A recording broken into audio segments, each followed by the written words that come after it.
What you need to remember, though, Bob, is that I've been bigging this one up as the local legend that's coming on the show. So yeah, but you've also done it under a job that I've not had for like nearly a year now. So. Yeah, but that's because you'll always be Burton's Bob. Forever. I kind of miss bits of that job.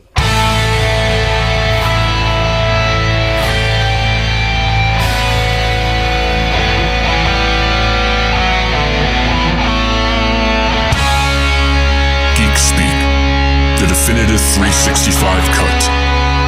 These are the meaningless ramblings of a Scottish redone whore and a pissy ex-video store clerk. Their ongoing mission is to set right the movie wrongs. They're gonna need a bigger podcast.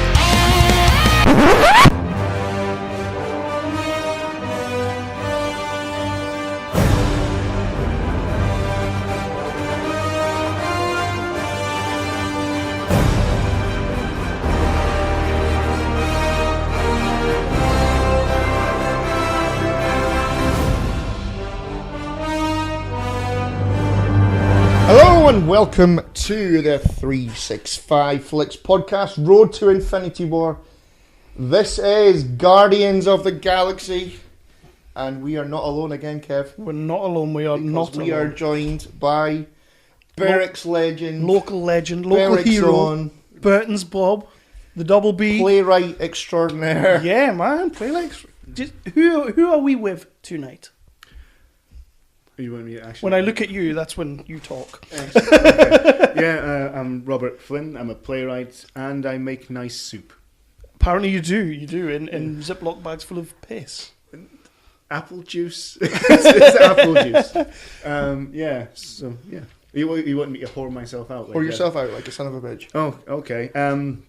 Well, we're bringing back The Smallest Story Ever Told to London later in the year. We've got 3 of our actors signed on. And in August this year in Berwick, we're bringing back Sam and Isla Forever, which is our World War I musical. And I'm currently working on the final draft of the new show for next year. So I've got 2 shows that I kind of repeated from sort of way back, just to give me time to... The dog's That's bored. just the dog. The dog's bored listening to me. Dexter likes to make an appearance every time we record, yeah. Yeah. So, well, I've got like a bit of sort of playing time by sort of redoing sort of plays we've already had out. I'm working on a new show that calls back to the Colin Island murders in the 1990s. He was the guy that sort of had contact with the press, sort of Zodiac-like, and he murdered 5 gay men. He had to kill 5 so he could be classed as a serial killer. That easy. Yeah, that's why he did that many, and then he claimed he killed more. So we've got it's set at the newspaper, and so a comedy of sorts. This one's probably the darkest one we've done. It's definitely the darkest, least comedic one I've done. Oh. But You still have some... we'll throw some jokes in there somewhere, you know. Who do you have in mind for your serial killer? Or are you not allowed to say it yet? No, the serial killer you'll never see because I don't want to give Colin Island that... Well, yeah. I mean, he's dead, I don't care, so screw him. But it's going to be played by a different person in every scene. Nice. So there'll just be somebody who wears this baseball cap at the back so that it could be anyone. Ooh, I like that. Bagsy Mural. I play a good serial killer. Does he have to speak? No. You can nail that. I could nail the hell out of that. I mean, I can't die on camera, but I can... You definitely can't die or get shot or speak. Is this from your film? No, this is... Well, he did read some lines with Mark. I did, on yes. the film, and I did he very was good on god-awful. that. I was way better. Just because you have an accent. That's... no, we were doing a thing for like an intro... For the damp skit night. Video for the damp night. Oh, yes. And we had to get shot. Yeah. And I span off like a spinning top. That's how real men die. Well, no, you just kind of went... well, you got the line. You were like, oh, we're doing a podcast in here. That's exactly how I said it. Yep. Was it like a sort of Victorian chimney sweep in the sketch? That's exactly what he went for. But for those who listen to the show regularly, you may remember that we ranted and raved about Bob's play earlier in the year, which was One Big Lie. Oh yeah, you saw One Big Lie, yeah. And that was awesome. That was really cool. We really enjoyed that. Had a lot of fun writing that. I bet you did, because there are a lot of well-placed, although we were told some of them were improvised. Some of the Mark on I think particularly on the night you saw just added a few extra swears in here and there. He does swear very well. Yes. He does. Yeah, He can't do continuity for shit, but he swears very well. That was the show I was telling you about where I actually beat myself up Right. because I couldn't get the rhythm of this joke. And I know a lot of people think writers just sit there and just tap away on a keyboard. That's the last thing you do. You have to sort of remember the whole scene like a sort of song, and I like having to have a rhythm. And I always sort of tap the sort of rhythm out as I'm sort of working it through. And I kept getting it wrong, and I just beat the shit out of myself. All right. I suppose that's one way to get it right. Yeah. So I didn't mess it up again. The question that I have about that play was that particularly awesome delivery of the Queen's C word. Was that improvised, or was that? No, that is in the script. Awesome. There was two versions of that scene. One where he just calls Rachel's character the C word, and there was another one where he goes up and he just whispered something in her ear, and you just see her reaction to it. Ooh, Lost in Translation style. Yeah, like the anti-Lost in Translation. Yep, so Chris is on the phone now. But yeah, man, we had a great time watching that play. I had a great time watching you guys. Yeah, we loved it. We really loved it. You loved watching yourselves on the screen. I loved watching you watch Oh yourselves yeah, on because the we screen. did that. Oh no, that was horrendous. That was like, it kind of got to that moment where Chris was just kind of like, Kev, we need to do this. We need to do this. I was like, we don't have anything written down. Yeah, but we need to do it. So we just kind of fly by the seat of our pants on that one, and then watching it back. Like, when I was editing, I was like, this is pretty good. I was like, this is actually quite good. And then sat in the theatre watching it, I was like, oh no. I wish I was dead, yeah. Especially when, like, Nick's, like, 2 or 3 rows ahead of us and he's looking back on, that's you. And I'm like, no! It's not me. It's not. It's someone else. But thank you for that as well. Yeah, that was awesome. Is absolutely a massive fan of these podcasts that I'm listening to now. Oh, God. That's not a good thing. I'm listening to them in the bedroom, and you can hear them. He's like, "Are you listening to that again?" That's my best impression of Nick. It's pretty good. That's a pretty snazzy, yeah, he says he doesn't impression. sound like that. He's not got a nasal voice at all. Does a little bit. Lovely singing voice, though. But yeah, again, thank you for letting us do that, because that put us in front of some people who normally wouldn't listen to us. Mm-hmm. Yeah. I was probably do. I was kind of looking around going, yeah, these aren't going to listen to this. Some Radio 4 listeners. Yeah, we're not good with the Radio 4 fans. Yeah, you were there the night that there was 2 old ladies walked out mid-scene. You said that, but I never saw them. Yeah, there was the lights went down and they came up for it was just a brief blackout and they'd just gone, but must have been quite spry elderly ladies, because they were in their 80s and they was there and then they were gone because they were fine with the bad language, but they weren't fine with a woman using bad language, and I thought that's a fairly backward-looking sort of attitude to have. But they were born in about 1743. Well, that's the thing. That's the thing. They knew the madness of King George firsthand. Maybe they're not Radio 4 They remember when listeners. the old bridge was the new bridge. That's what they were. So right. So we are talking Guardians of the Galaxy tonight. Did everybody have fun with this one? Oh, yeah. Oh, yes. Yeah. So what we like to do, Bob, before we get into it, is we like to go back and reminisce about 2014. I should have really. Oh, you're going to say things here, aren't you? I am going to say things, fuck you. So, can everybody remember their first experience or how they felt going in to see Guardians? We will start with Bob. I saw it really late. Oh, man. So I know it kind of sabotaged what you were going to say to Chris, but it opened halfway through rehearsals for Sam and Isla Forever. All right. And by the time it finished, it was out of theatres. So I had to wait for the DVD, which I got for Christmas. And I watched it on Christmas Day, like I watched A New Hope. Awesome. Which was just called Star Wars back then. Yeah, I'd still just call it Star Wars. I pretend the prequels don't exist. That's a good thing. It is, yeah. That's sensible. Certainly Rogue not a One is bad the thing. prequel that I will watch, and that's all I need. And it just had that same kind of magic. Yeah. And I didn't know much about Guardians of the Galaxy going in. I didn't read the comics before then, and haven't read some of them since. It's very much the film's very much its own beast compared to the comics. And I just absolutely fell in love with it. The humour was incredible. They just really sort of found their groove of finding writers who can really write comedy in its place, apart from Thor Dark World, where I was just glad that I was just laughing at something at some points. Even if it's how horrendous it is. But I just absolutely was just bowled over by how wonderful it is, and just from where it started, I just wasn't expecting that opening. Yeah. And from where it took you from there to the end, I was just hooked from start to finish. I loved it. Great. So, Chris, Yeah, Kev. when did you see this movie? Did you go to the cinema for this one? I didn't. No. No, I didn't. why not? No. Why did you not go to the cinema for I this saw the film same as Bob when it came out on Blu-ray. Oh, Blu-ray. right, I'm not yeah. an animal. Blu-ray.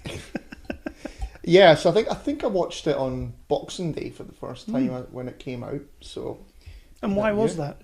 because I didn't see it in the cinema, Kev. But why did you not see it in the cinema? Because, well, I had no interest in seeing this movie when it was in the cinema. Why not? Because I thought it looked like crap. Oh, really? Yeah. That's Yeah. interesting.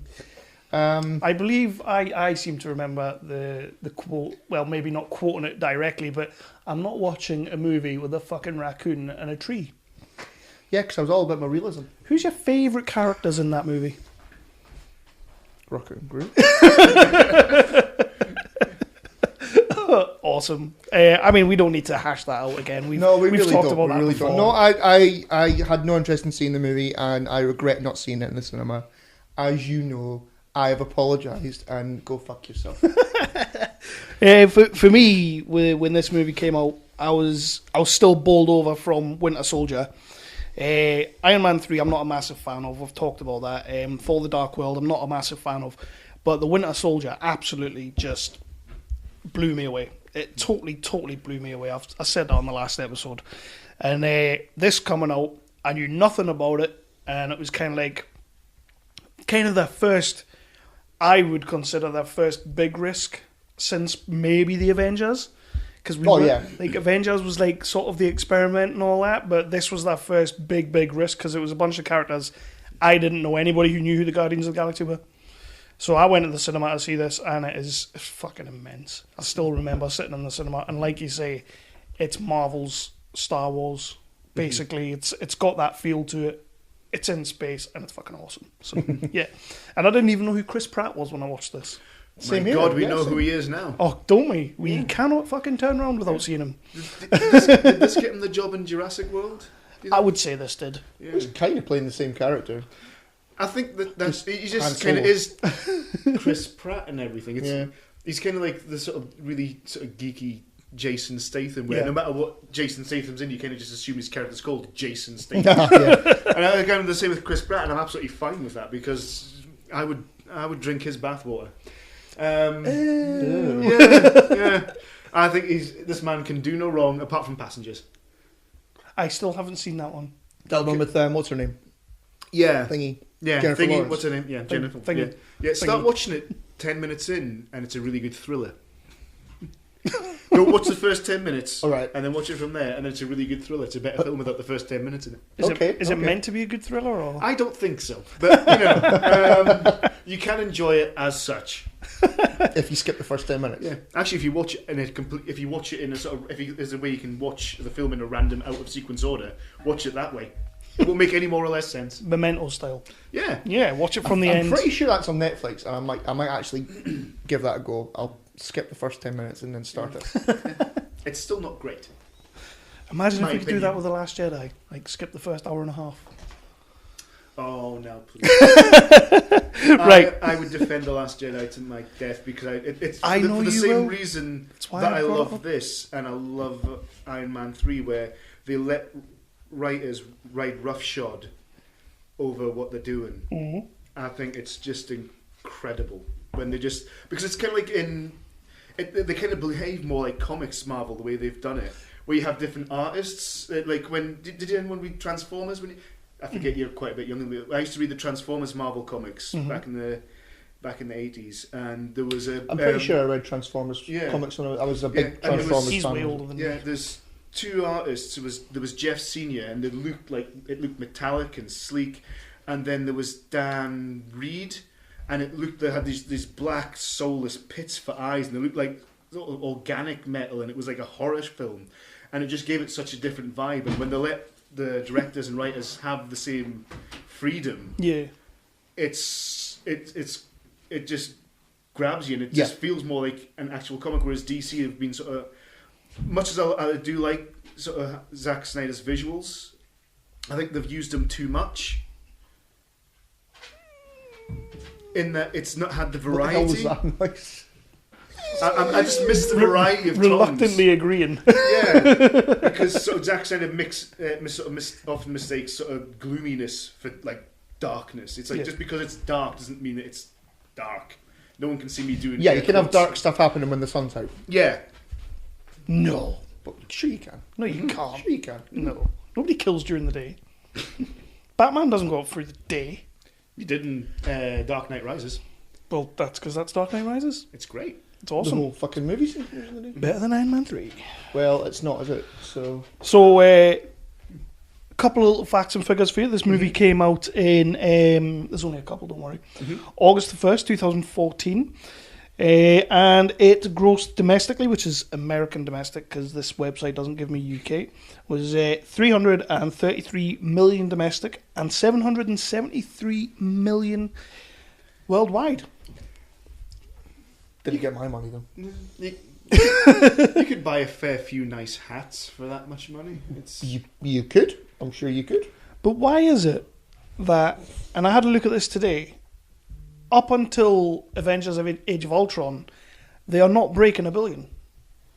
They broke $1 billion with Avengers, they broke $1 billion with Iron Man 3, and then the rest of them, up until Ultron, didn't. So it's Joss Whedon, man. It's Joss Whedon. I don't know. I don't know why. I think it's probably a different story if you ask people to pay on the way out of a cinema. You know, if you go and see it and then you pay on the way out if you liked it, I think it would tell different stories. Pay as you feel. I like that. At the cinema, I like that. If you really hate it, like Justice League, they have to give you the money. Yeah, I think, Justice League took loads of money, and I sat all the way through watching, it was like 2 hours of watching Justice League, and all the way thought, well, this is alright. And all the way just flatlined of being alright. And I'm glad you even got to alright, because I never got there. I think if they just made the films in a different order, like they made another few films before that, you could watch that film again and it's fine. It just didn't do the homework. I think with Justice League, I was having a battle with the internals the entire movie, because I was like, I hate it, I hate it, I hate it. No, you don't, you're just being pissy. No, I hate it, I hate it, I hate it. Calm the fuck down. I hate it, I hate it, I hate it. So, Steppenwolf, fuck off! How does it feel being in the cinema and being me? Well, I've been there before with Star Trek Beyond. Yeah, you were there, and I loved that. Yeah. Oh, the third one. Yeah, I didn't see that one at the cinema, but I saw it at home and I loved it. This was my fear coming into this, wasn't it? That we're just going to talk about every film apart from the film we're talking about. Pretty much. So what we'll do, well done segueing us back in. Yeah. Chris, I believe you took notes and you're going to take us through the play-by-play. Obviously, we won't go too deep into it. We just kind of pull out the main spots. If you've got anything you want to throw in, you've got notes. So I made notes as well, because as I was watching it, I noticed that it does have 3 perfectly rounded 40-minute acts. Oh. Each act is pretty much exactly 40 minutes. Give or take, seconds and the odd minute. So it's so well paced. It's the best paced one they've done. I actually thought that while I was in the cinema. Did you think that in the cinema? No, I didn't see that in the cinema. Oh, you didn't go to the cinema, did you? No. I wish I'd seen it in the cinema. Because I just wanted to see it was that. Amazing. Yeah. You are missing a treat. Mm-hmm. It's one of the most rewatchable ones. It is. And generally, when I watch I watched them all before I came on here. Yep. I've not been sort of watching them in tandem with you guys because your top 3. So I'll watch them all, and I've not managed to see the newest one. But this is the one that I watched out of sequence because I don't want to tie it in. You can watch it without it. Yeah. And I always watch Volume 2 straight after it, because Volume 2 is pretty much just the longest post-credits joke ever. Yeah. For better or worse, it's lovely, it's fun, but it's probably the one I would... Bit of hostility there towards the second one. No, I do like it. I'm sensing it. Yeah, no, I do like it. I loved it the first time I saw it, and then rewatching it, I was like, I saw problems with it. Mm-hmm. And then when I sort of watched it the third time, I was like, actually, just sit back and stop. Just enjoy it. Just stop being such a...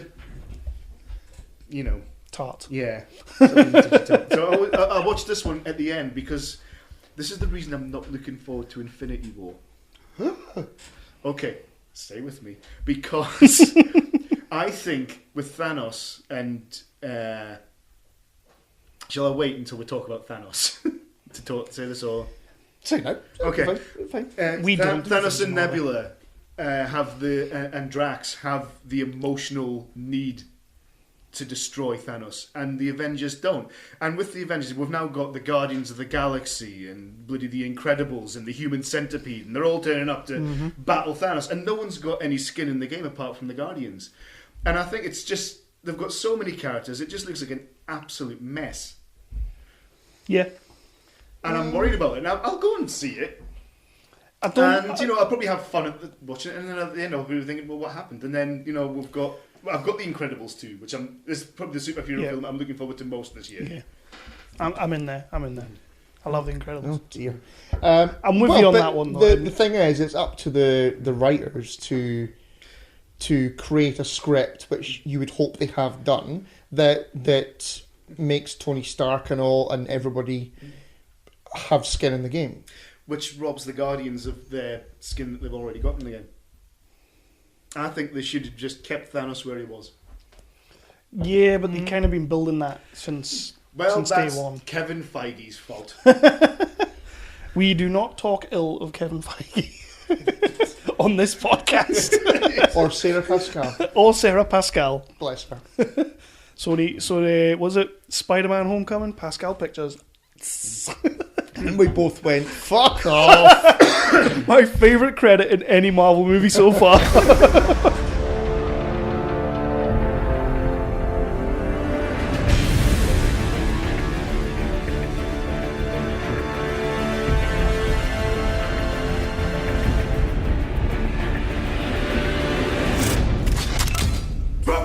No! Yeah, hey, cool, man. No problem. No problem at all. Who are you? Star-Lord. Who? Well, Star-Lord, man. Legendary outlaw. Forget it. We arrested these five on Xandar. Check out the rap sheets. Drax, aka the Destroyer. Since his wife and family were killed, he's been on a rampage across the galaxy in his search for vengeance. Gamora, soldier, assassin. Right, so Guardians of the Galaxy opened up on Earth in the 1980s with kid Peter and his mum who has all the cancer. Yeah, it's the kid from It. The kid that's going through his bar mitzvah. Is it? Yeah. The newest It? The new It, yeah. Oh, if it was the one in the 90s, that kid's like aged really well. That is true. That is true. I know Guardians 2, Guardians 1 at the start is set in the 80s, but no, it's not the same. All right.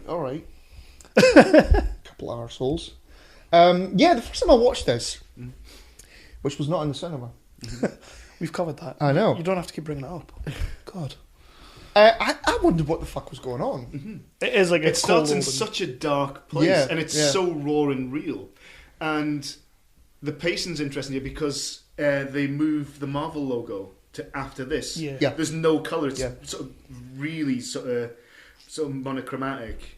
And then the only colour that's there, I love the colours in this film. Yeah. It's got a 7-point colour sort of scheme, which is so rare. And that means that they can edit to when they've got like Gamora standing in the sort of red background in the cell. It just, you can make these beautiful visuals. But there's no colour there apart from the present that she gives him.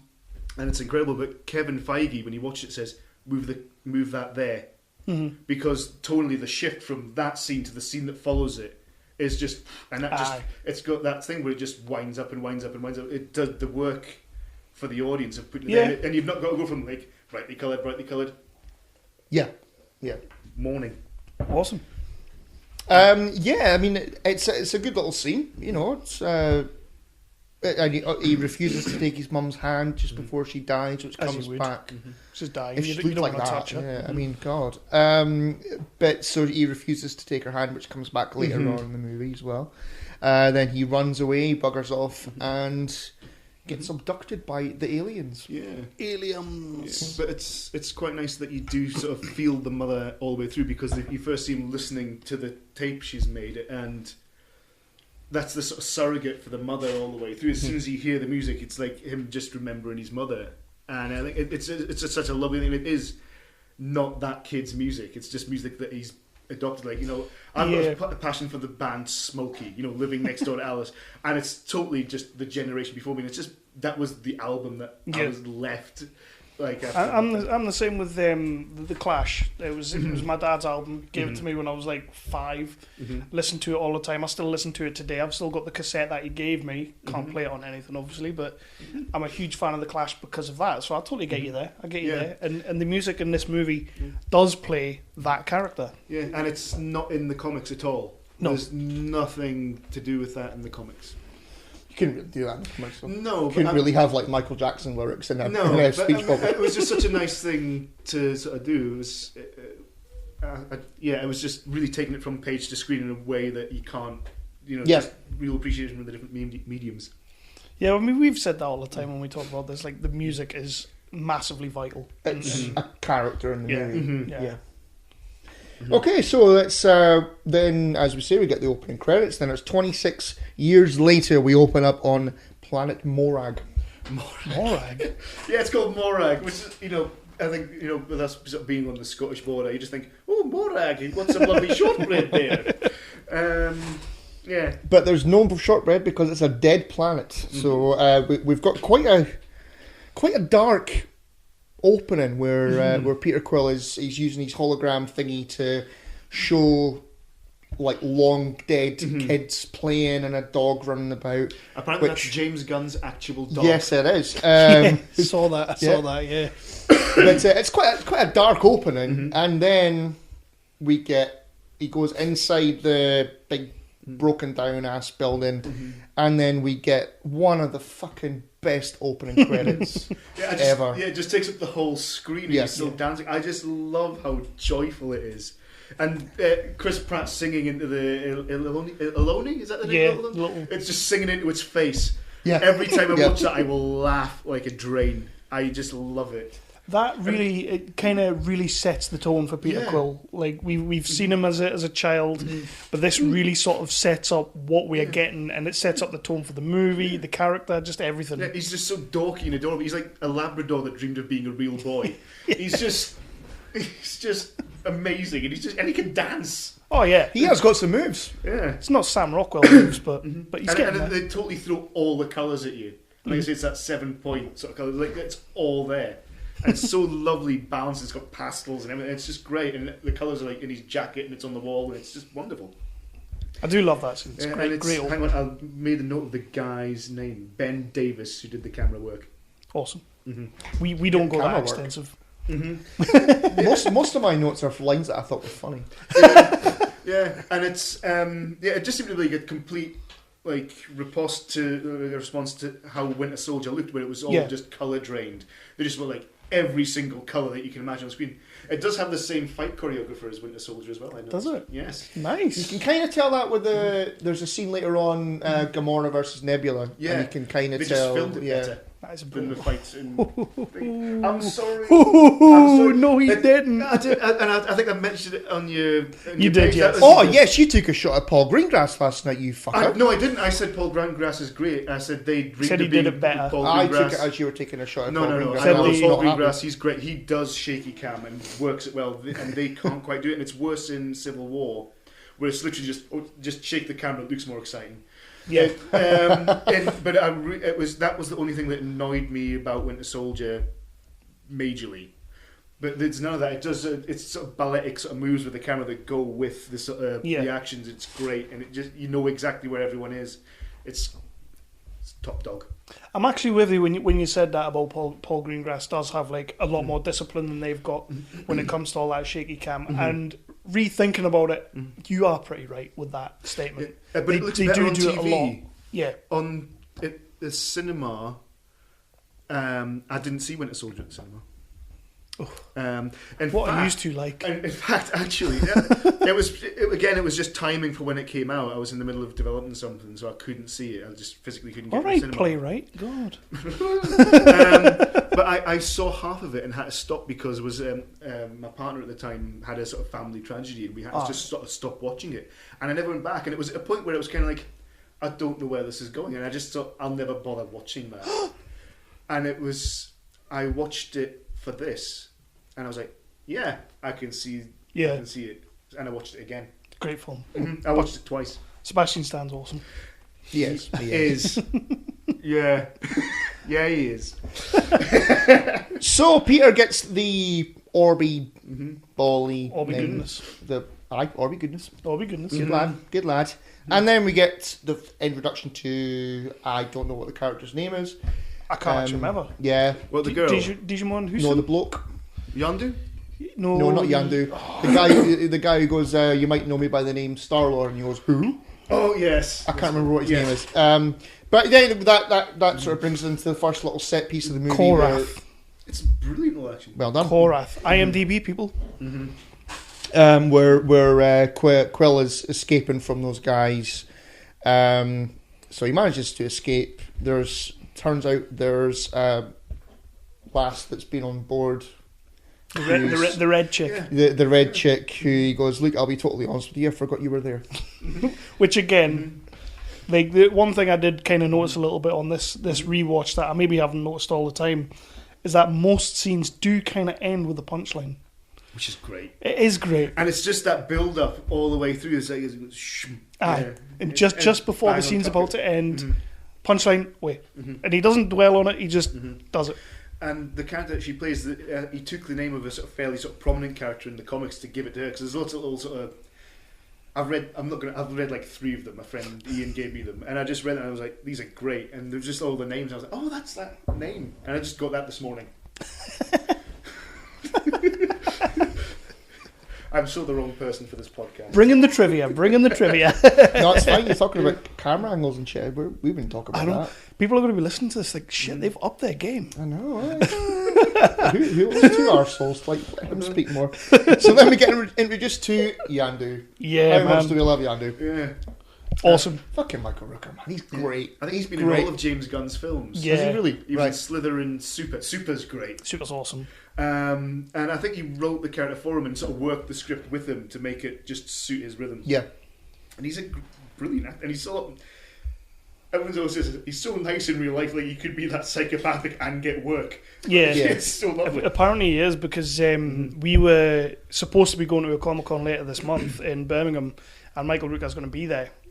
So we were a little bit gutted because we can't go now, because apparently he just likes to walk the floor and talk to people.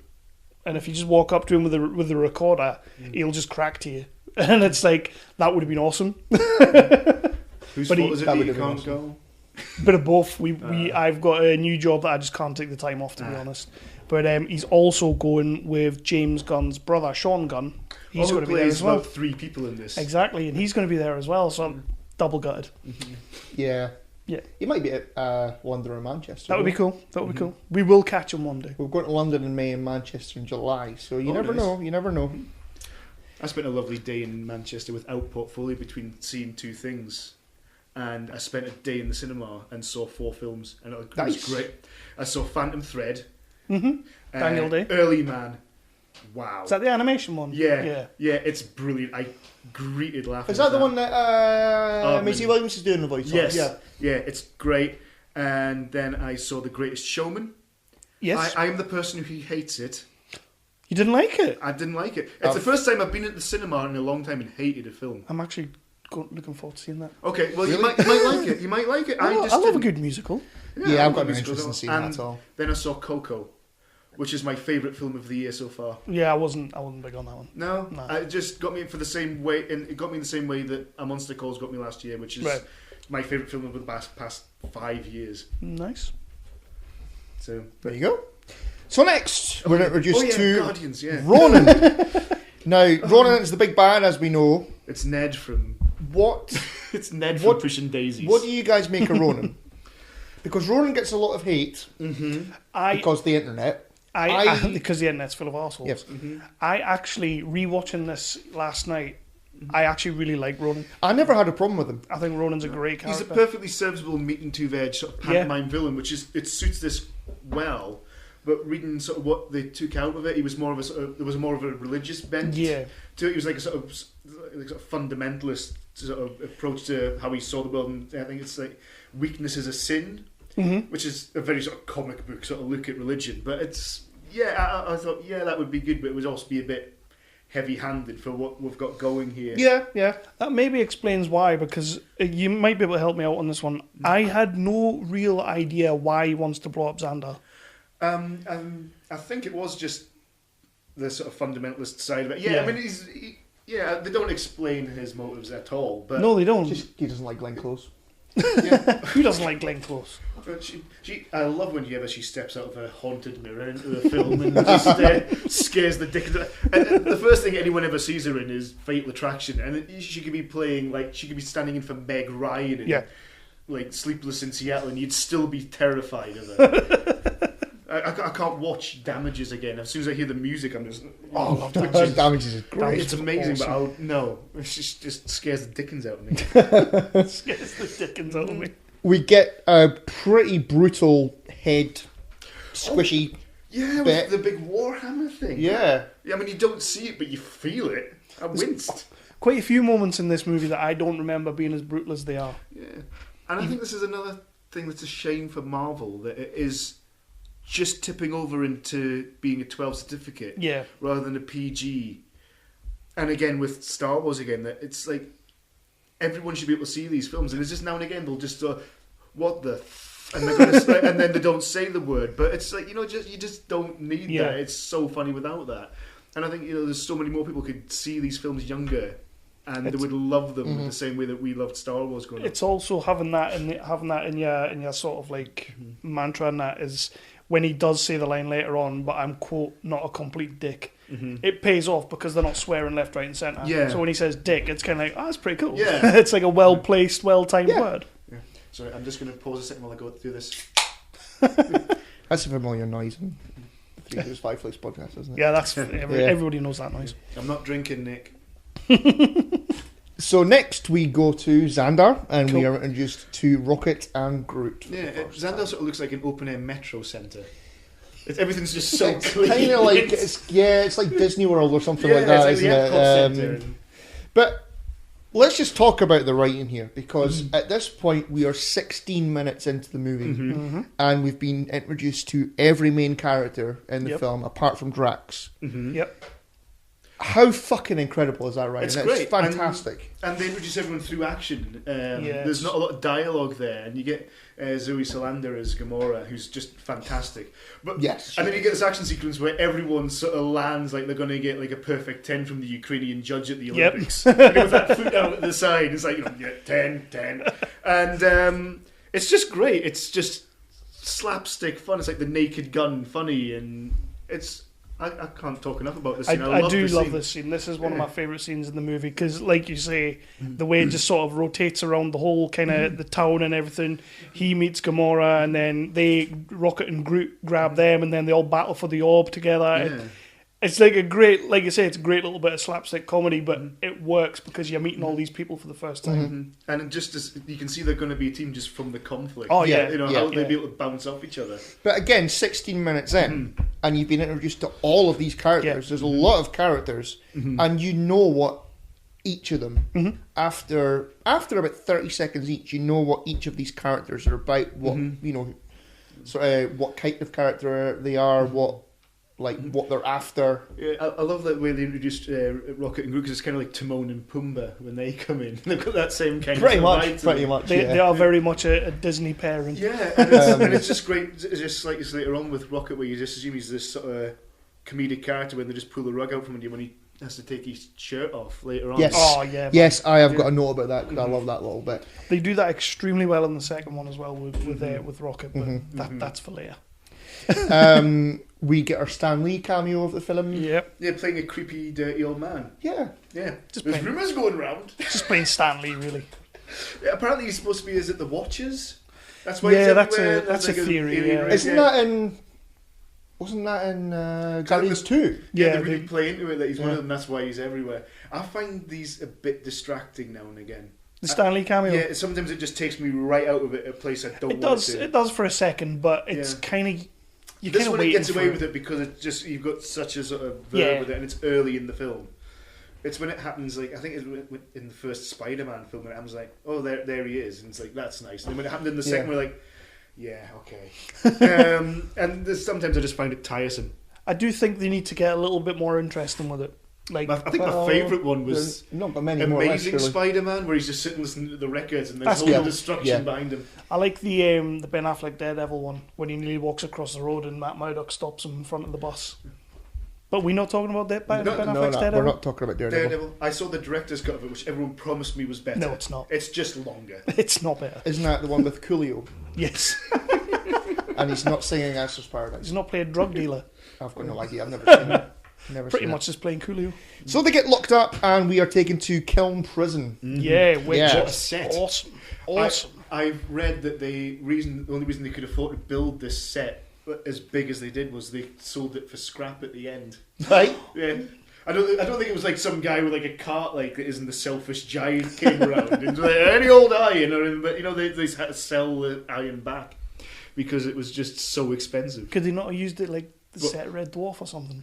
Actually, it kind of reminded me of Red Dwarf 8 a little bit, yeah. And Bob, you mentioned the moment we've got the Hooked on a Feeling montage playing, and there's the moment where Rocket comes into the cell all like a drowned rat and that, and Peter notices the implants on his back, and he kind of just sort of becomes uncomfortable and looks away from him. A little bit more sympathetic, isn't it? It's just a beautiful little moment. It's sort of showing you that these guys are gonna they're gonna gel, they're gonna go together. And there's a moment with Rocket later on where Quill looks at him again, where when they're in the casino or whatever. And Rocket's all kind of he's pissed and he's upset, and Quill kind of looks at him again. But yeah, Nathan Fillion. Yeah. Oh, he's the big thing that gets the Groot fingers up his nose. Yeah. Oh, Groot or Iron Giant? We get a pick. My favourite of the two. It's both Vin Diesel. Yeah. The Vin Diesel roles that he plays well because you can't see him. I don't think I've seen Iron Giant. You've not seen the Iron Giant? Don't think so. Did you not have a childhood, Chris? Oh my god! I was watching Postman Pat on Transformers. I think he plays Groot better because for me, for a walking tree that can only say 3 words, there's so much going on. That tree's got soul in Groot's personality, and I know, like I remember reading that Vin Diesel basically used this movie to get over the death of Paul Walker, and it was sort of like this was his therapy making this movie. Gosh, I completely forget that this was post. Yeah, I've not seen any of those films. What, the Fast and Furious? Yeah, I've seen the first 15 minutes of the first one, and I thought I've got the measure of this. I don't need to watch anymore. I'm pretty sure I'm right. But on that note, just I remember reading that this movie was what he was doing around about the time, and they had postponed the next Fast movie because obviously reasons. Yeah, how are you going? And so he kind of went all in on Groot, and I think it completely elevates the performance of a talking fucking tree. Yeah, that only has 3 words. Yeah, 5. Because you can kind of actually feel his pain. You know? Yeah. At this point, you also get the amazing Rocket line. His vocabulistics ain't so good. And the bit where they're walking through the prison, and Groot is right behind Peter. And Peter's kind of asking him questions, and he's gone, "I am Groot."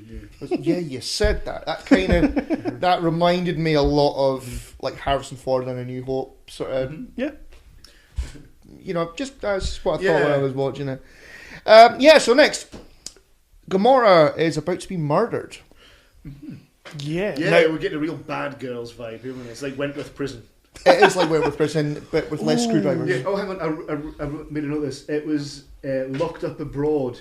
It's a reality show. Was what inspired James Gunn to write this section. Oh, nice. Jesus nice. Christ. I like that. That's upsetting. Yeah. Does it feel like there's a scene missing here? When I was watching it before, the last time we saw Gamora, she was locked up in the cell. Yeah. Oh, yeah. And that's the green with the red there. Yeah. Yeah. That's amazing.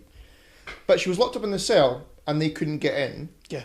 And then the next scene, she's been dragged away to be murdered. I think the guards just opened it to let them in. Yeah, I think think so? turn a blind eye. Yeah. They kind of say that the guards don't care what happens to them inside the prison, just as long as they don't get out. Yeah. That's pretty It much. just kind of threw me a little bit. I was like, she was in a cell a minute ago, you know. Yeah. Well, this is our introduction to Drax as well. This is where we get introduced to Drax, who is a fucking awesome character. Yeah, Drax is and awesome. Batista is amazing. Oh yeah. And he's great as this, and I know it's quite a sort of comic character. He doesn't play it for laughs; he plays it very straight. But I thought, yeah, he's good. And then I saw him in Blade Runner 2049,507, and I thought, my God, you are really good. He's got such discipline and just the way he carries himself. He's great. Which version of that film are they on now? But what Blade Runner? Is it like third release? It must be. No, they're still just on Still on the first one? the first one. He must have done something to it by now. More droids. I think Denis Villeneuve's got a bit more discipline than Man from Newcastle. No, that's the standard for a Blade Runner movie is within 2 years we have to release another version with some narration. Oh, there'll be a noir version. A Bring out noir version where Chrome. Chrome version. Yeah. Right. Take away the neon, Chrome. Right. Bob's gonna hit us. Yeah. No, I don't. That'd be quite interesting to see that, because when I watched the black and course white you would. version of Mad Max, it was like it made it scary, because Mad Max, the Road Rage, what the hell's it called? Fury Road? Fury Fury Road. Road. It's so brightly coloured that the violence you can take, but in black and white, it's horrifying. And it was the same when I watched the Logan black and white one, because Right. it came with the thing. I'll watch it, and it was even more grotesque because he just. I refused to watch that. No, it makes it a different. It feels like a spaghetti western that way. It's got that real sort of Sergio Leone kind of vibe. I've still not finished Logan. Logan's Did you good, not actually, like wasn't it? No. Okay, I can see. I see. No, it's because everybody said it was good. Yeah. No, that's not the Nick, case. Nick really didn't like it. He hated it more the second time, and I loved it more the second time. So it is. I think you generally know within 30 minutes if you're going to get on board with it. I think For me, it was mostly because of Patrick Stewart. I think he's great in it. I think he's fantastic in it from what I saw, but I kind of just... And then Stephen Merchant popping up as an albino. I was kind of like, Okay, it's Stephen Merchant is fine by himself, but then he meets what's his face from Richard E. Grant, and there's a scene with him and Richard E. Grant together, and you think, oh my God, Stephen Merchant can really act, and Richard E. Grant just can't anymore. And he's it's diabolical. so Guardians. Yeah, Guardians. Guardians. Yeah, so after that little bit, we are introduced to Thanos. Yeah. And we are very briefly, reintroduced to the other from Avengers Yes, Assemble. that is him, and yes. he does Because get killed. Ronan snaps his neck like a something bitch. Pretty damn well. Yeah. So which next step do you think is better, Man of Steel or this? Man of Steel. Yes, Man of Steel. I agree. All right. Bigger okay, payoff for okay. Man of Steel. That is like an unbelievable neck break. Mm-hmm. Just not seeing that coming. But this one, like, the other just goes... I don't care about him though. Yeah, I cared about Zod. Yeah.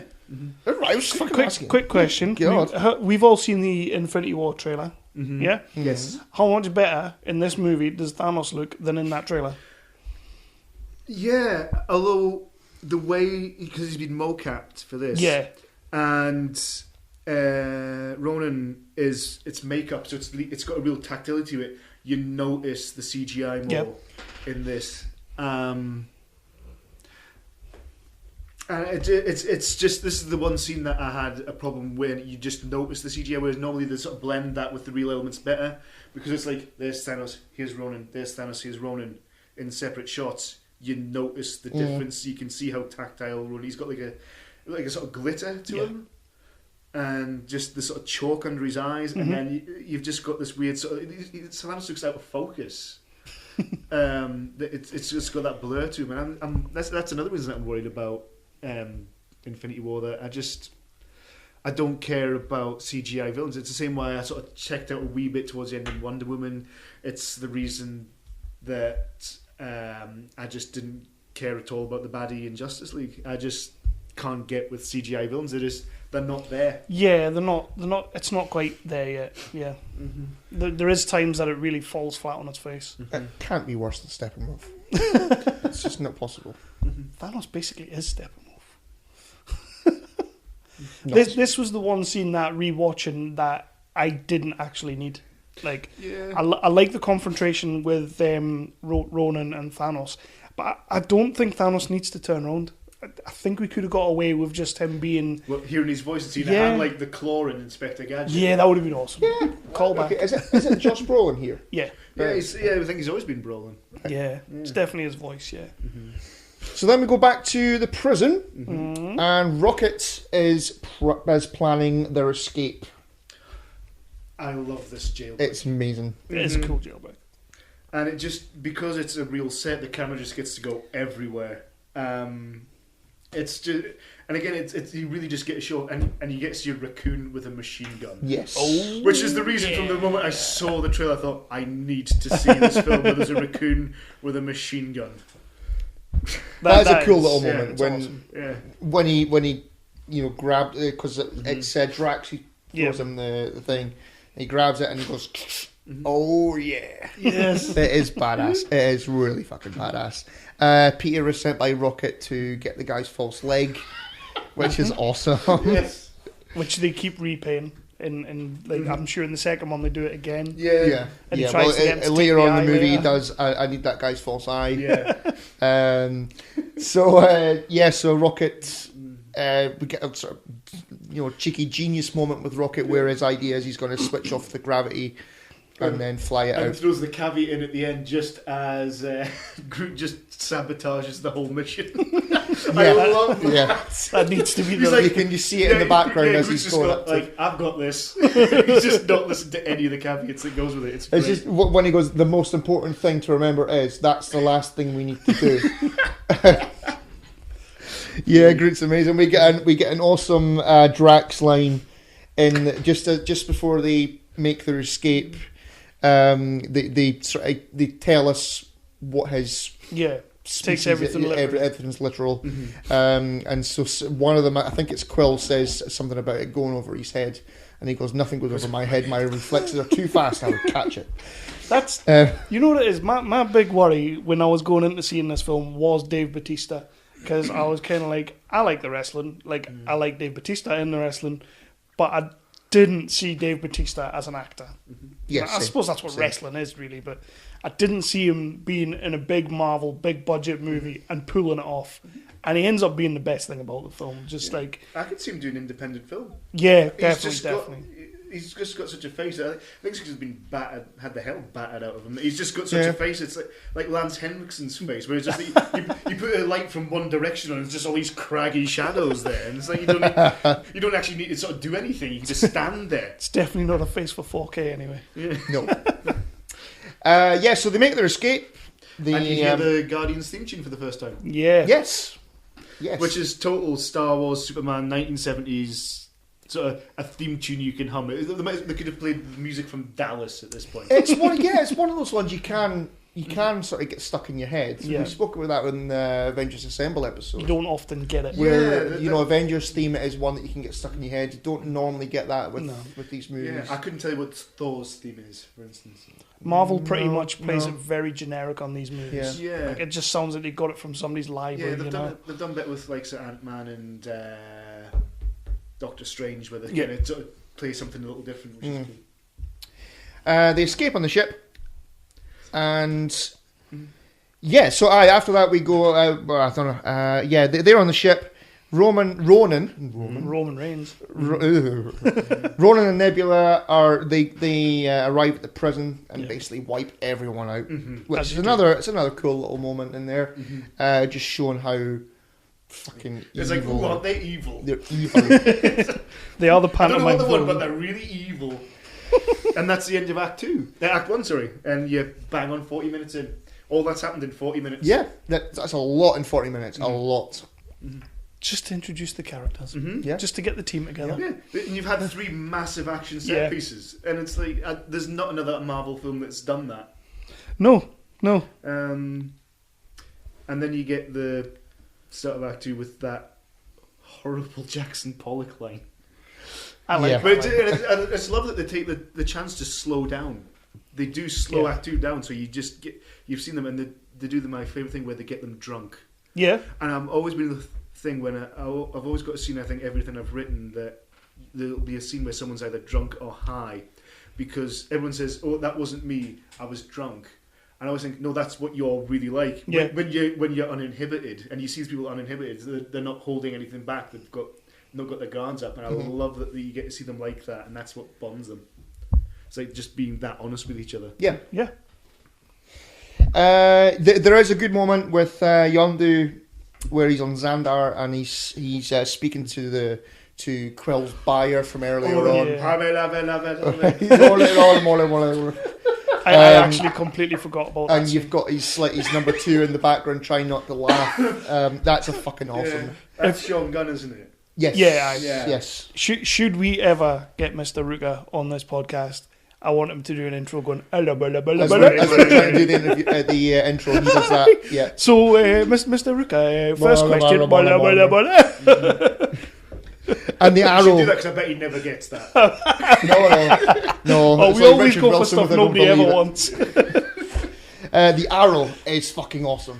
Yes. I want one of those. In the comic, it's just a bow and arrow, but it's the Right. whistle that goes with it. Yeah. Yeah. And how that plays later when it just feels like it's like Once Upon a Time in the West. It just feels like a Morricone soundtrack, and it's just him whistling.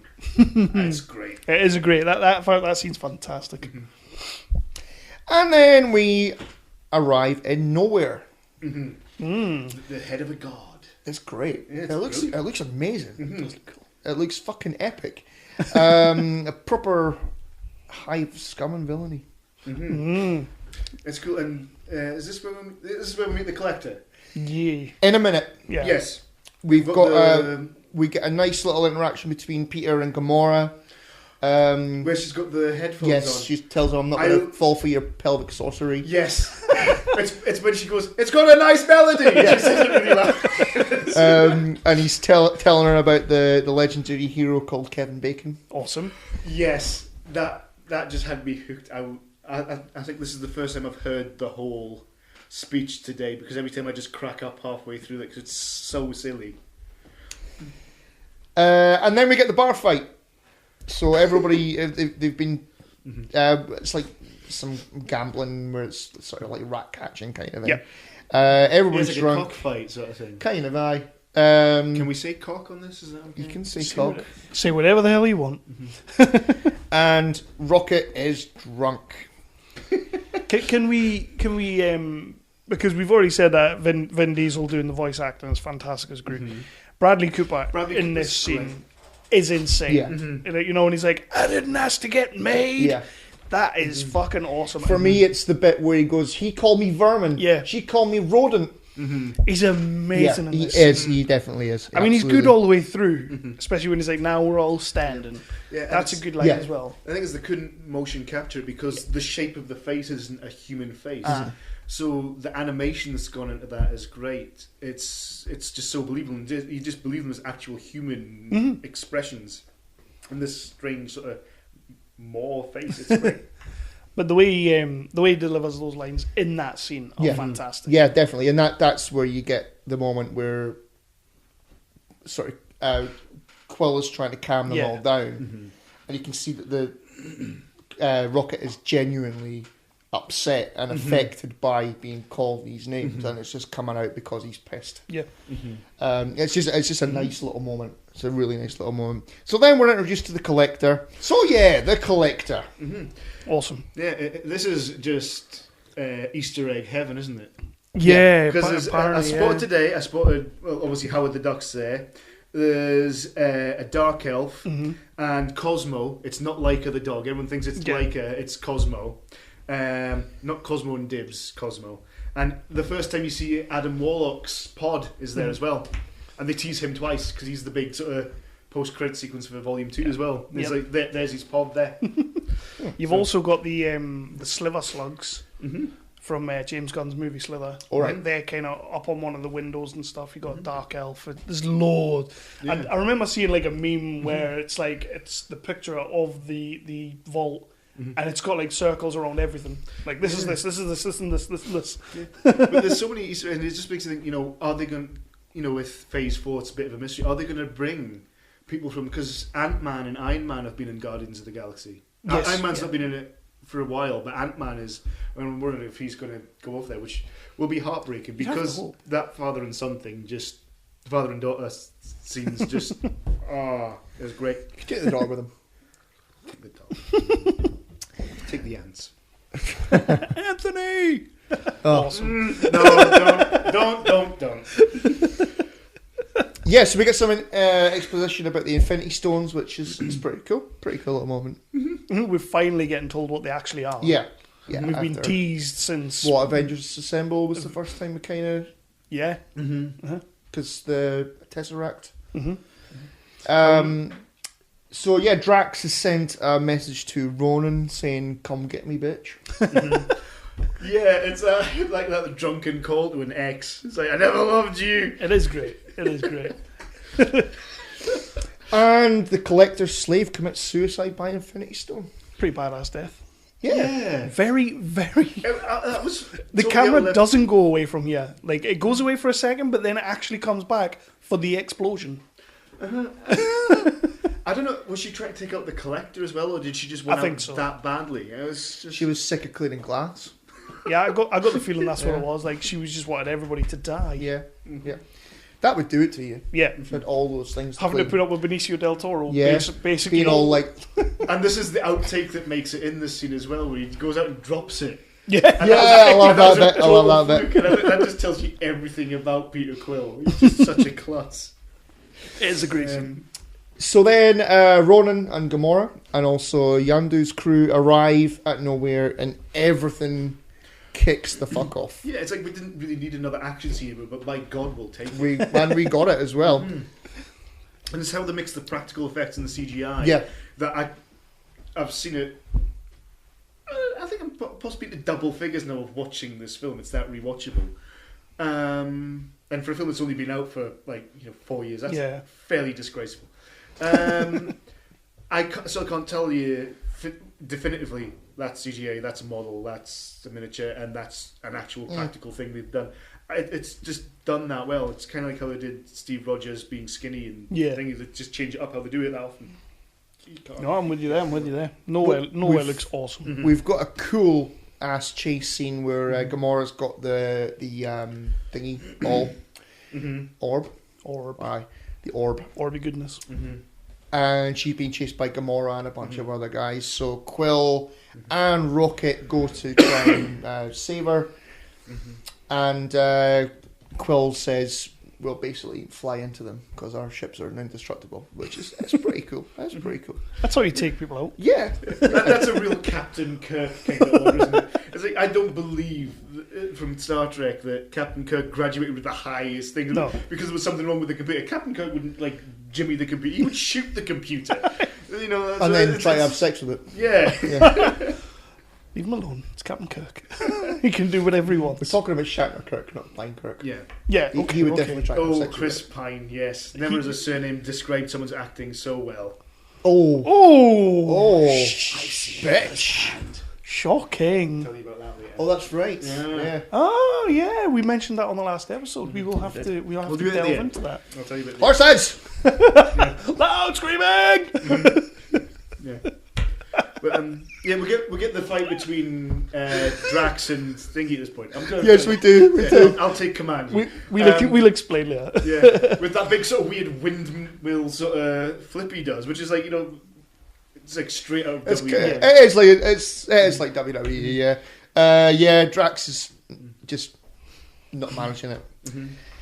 There's a cool little moment where one of the takedowns that Rocket does is we've got a view of the back of the ship, and Rocket comes through it towards the screen, which that is fucking great. Apparently, that's what makes this 3D worth it, which I never think is worth it.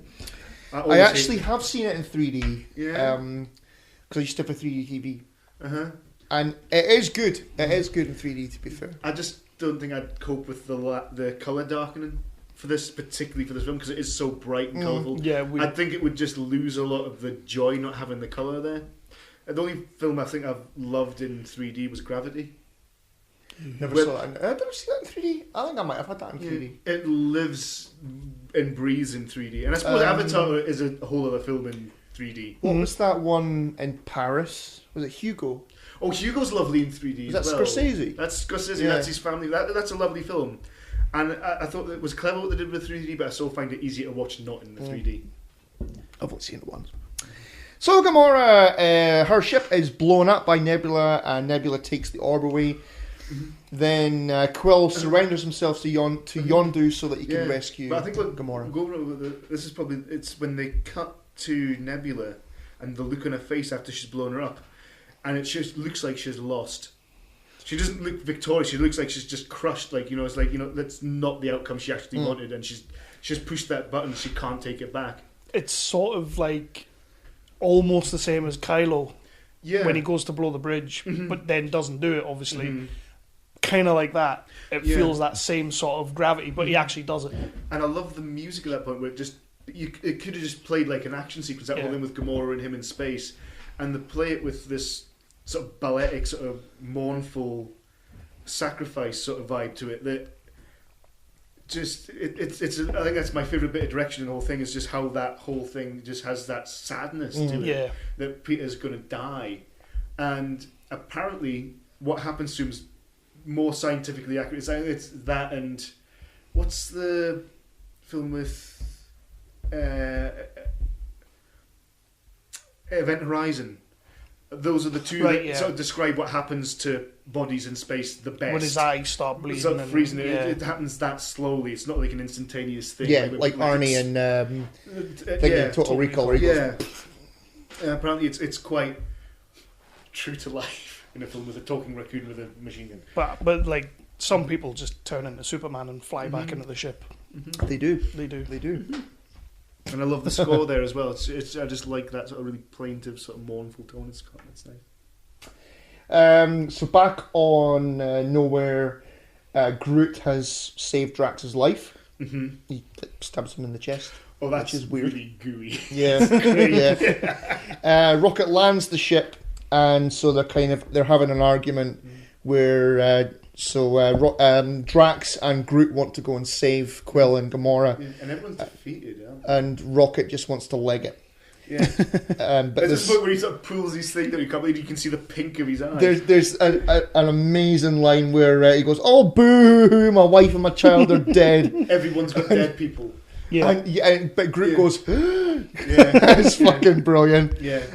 So they decide to go and do it, but not before Rocket goes, "You're making me beat up grass," which is another fucking fantastic little moment there. I don't know if I needed it, but I'm glad I've got it. Yeah. But, I think the line that I wish they'd cut off on everyone there and just left the rest of it hanging is "everyone's got dead people." Yeah. It's just so grammatically screwed and just tells you a lot. Yeah. But, keep it light. That's why he beats up grass. Yeah. Exactly. So they are going to go and rescue Quill and Gamora from Yondu. Ronan has the Infinity Stone now. He sticks it in his hammer thingy bob and basically tells Thanos, like, Xandar's first and you're next. Which is a badass moment. Yeah, it is. I wish he'd done it the other way around. What Thanos says that to him. Just bump off Thanos. We'll get someone better that looks like a raisin to come and fight. He looks like Thanos just looks like he's off a carton of Umbongo or something. It's just in the Infinity Wars trailer, he does look like Zoidberg. Like he's got that little whoop, whoop, whoop, whoop. He does. I never thought of that. Every time I see that trailer, that's what I think of.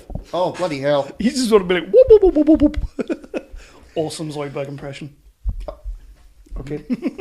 And then, we're on Yondu's ship, but I noticed a bit of casting that I've never noticed before in this. Chris Finch, bloody good rep, is Yondu's pilot. Oh yeah, I never noticed that before. Is he not in the second one as well? I don't know. I don't know. I think he is. I may be wrong, but I've never noticed him in this before. That was the first time. Gotta have some Chris Finch in there. Oh yeah, Finchy. I love the Ravagers scene as well. It's got a Sons of Anarchy vibe, and Ruka's amazing in this. Yes, and he's always got he's just the perfect animal, and you can see the paternal sort of side of him that sort of plays really heavily into Volume 2.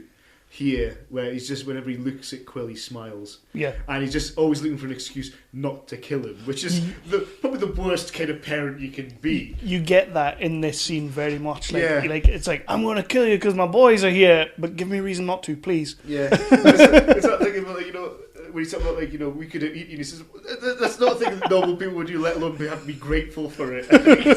I like how we get that story about 3 times in this movie. Yeah. It's like you say, it's like, I'm proud of that story kind of thing. Yeah.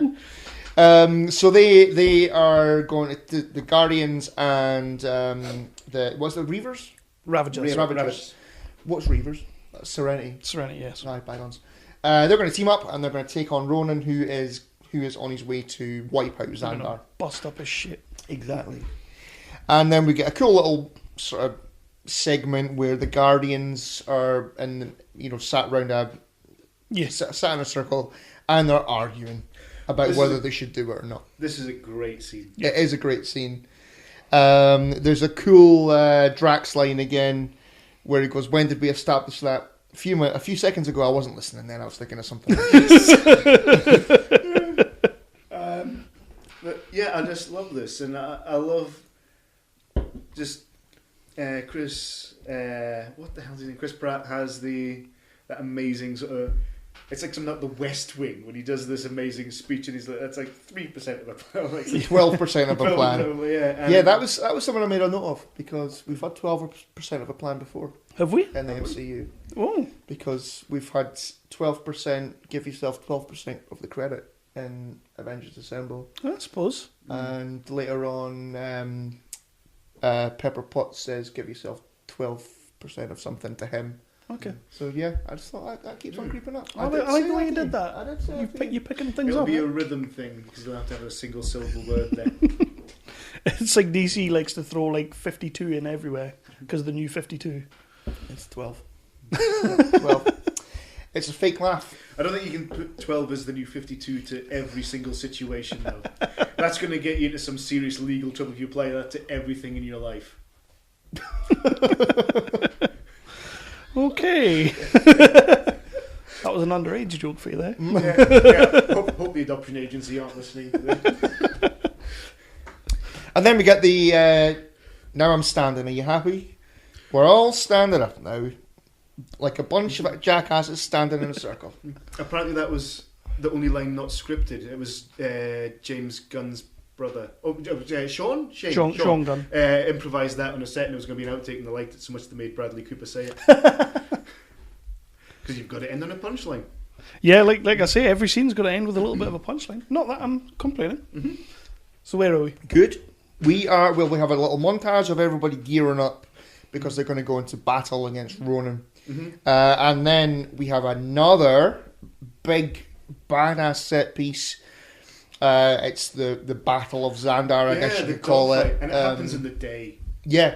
It happens in broad daylight, so it's just so brightly coloured. Yeah, like when I first made a note, I was like, space battle. And it's like, this is not a space battle.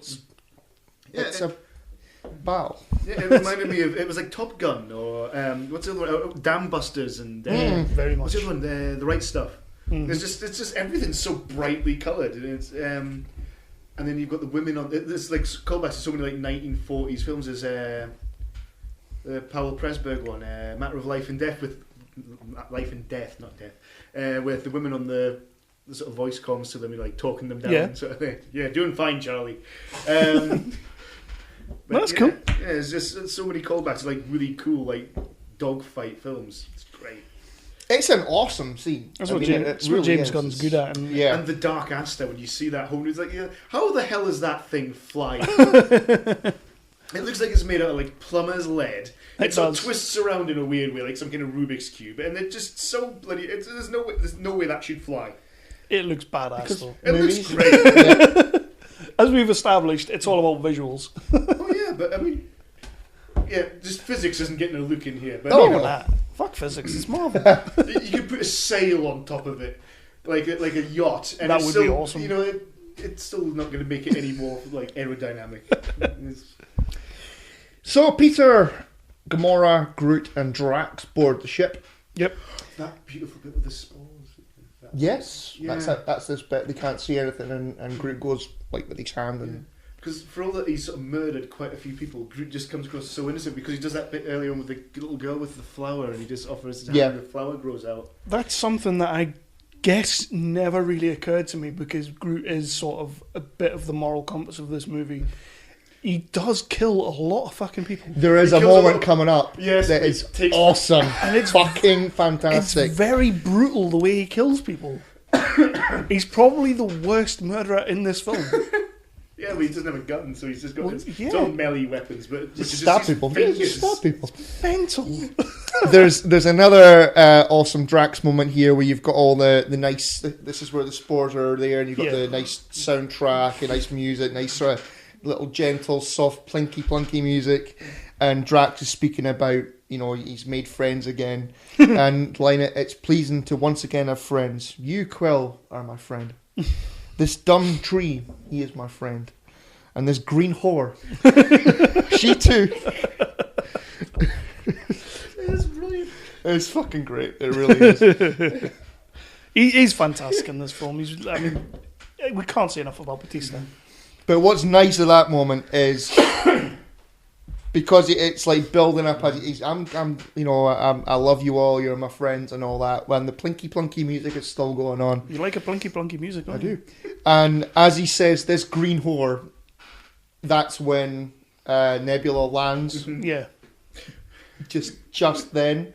So it kind of goes, it's like a record scratch with the nice music. Yeah.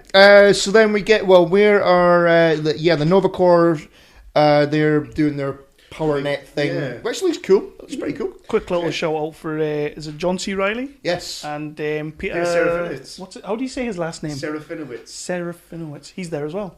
Yeah. No, because he's yeah. From the likes of Spaced and all that from back in the day. I absolutely love that guy. Dwayne Benzie. And getting him in this, getting him in a big Marvel, that's great. Jimmy's not going to be in anymore. Spoiler alert. Well, yeah, okay. We got a badass Yondu moment where he's crashed, and he gets out, and he's surrounded by armed bastards, and so he sets the arrow loose on them, and it goes, and they all die. They all basically fall down as one. Yeah. Then the ship crashes as well. That's cool. That's really fucking cool. It was like straight out of Good, the Bad, and the Ugly. Yeah. I loved it. So then after that, we've got the battle on board the ship. We've got a few things going on. We've got a nice fight between Nebula and Gamora going on. We've got, on the surface, Rocket is taking out the suicide bombers. Yeah, it's like Space Invaders, isn't it? Yeah, it is. Because they can't get past the energy net thing, so they start doing suicide bombers. As you do. Yeah. Peter, Groot, and Drax they're having the fight with the guy from earlier on, whose name I've forgotten again, Kev. Korath. Well done. Yeah. Callback. Good lad. Drax ends up fighting him, and then we get the moment with Groot. Yeah. We've also had Nebula's fight as well. We see a horrible cybernetic healing. Yeah, because Drax blow things a bazooka onto her, and she kind of goes, her arms are all... Yeah, and she loses a hand, again. Yeah. Yes. The Marvel hand, because you mentioned that in an earlier podcast.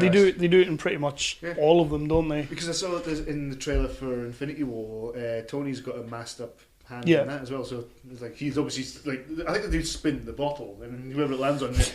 Sorry, Robert Downey Jr. Your character loses a hand in this one, and Andy Serkis gets it in Ultron when Ultron rips his arm off. Groot actually gets it earlier on in this movie as well. Yeah.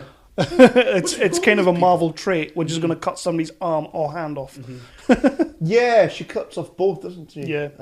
And doesn't Rocket go like, it'll grow back, you sissy, or something like that? The moment where Groot, you've got like 20 guys coming down, and he just basically skewers all of them like a big fuck off kebab, and he's screaming and he's throwing them about the place like villain kebab. It's amazing. I could see that. It's fucking amazing. And then he turns around and gives them a nice innocent smile. I love it. Absolutely love it.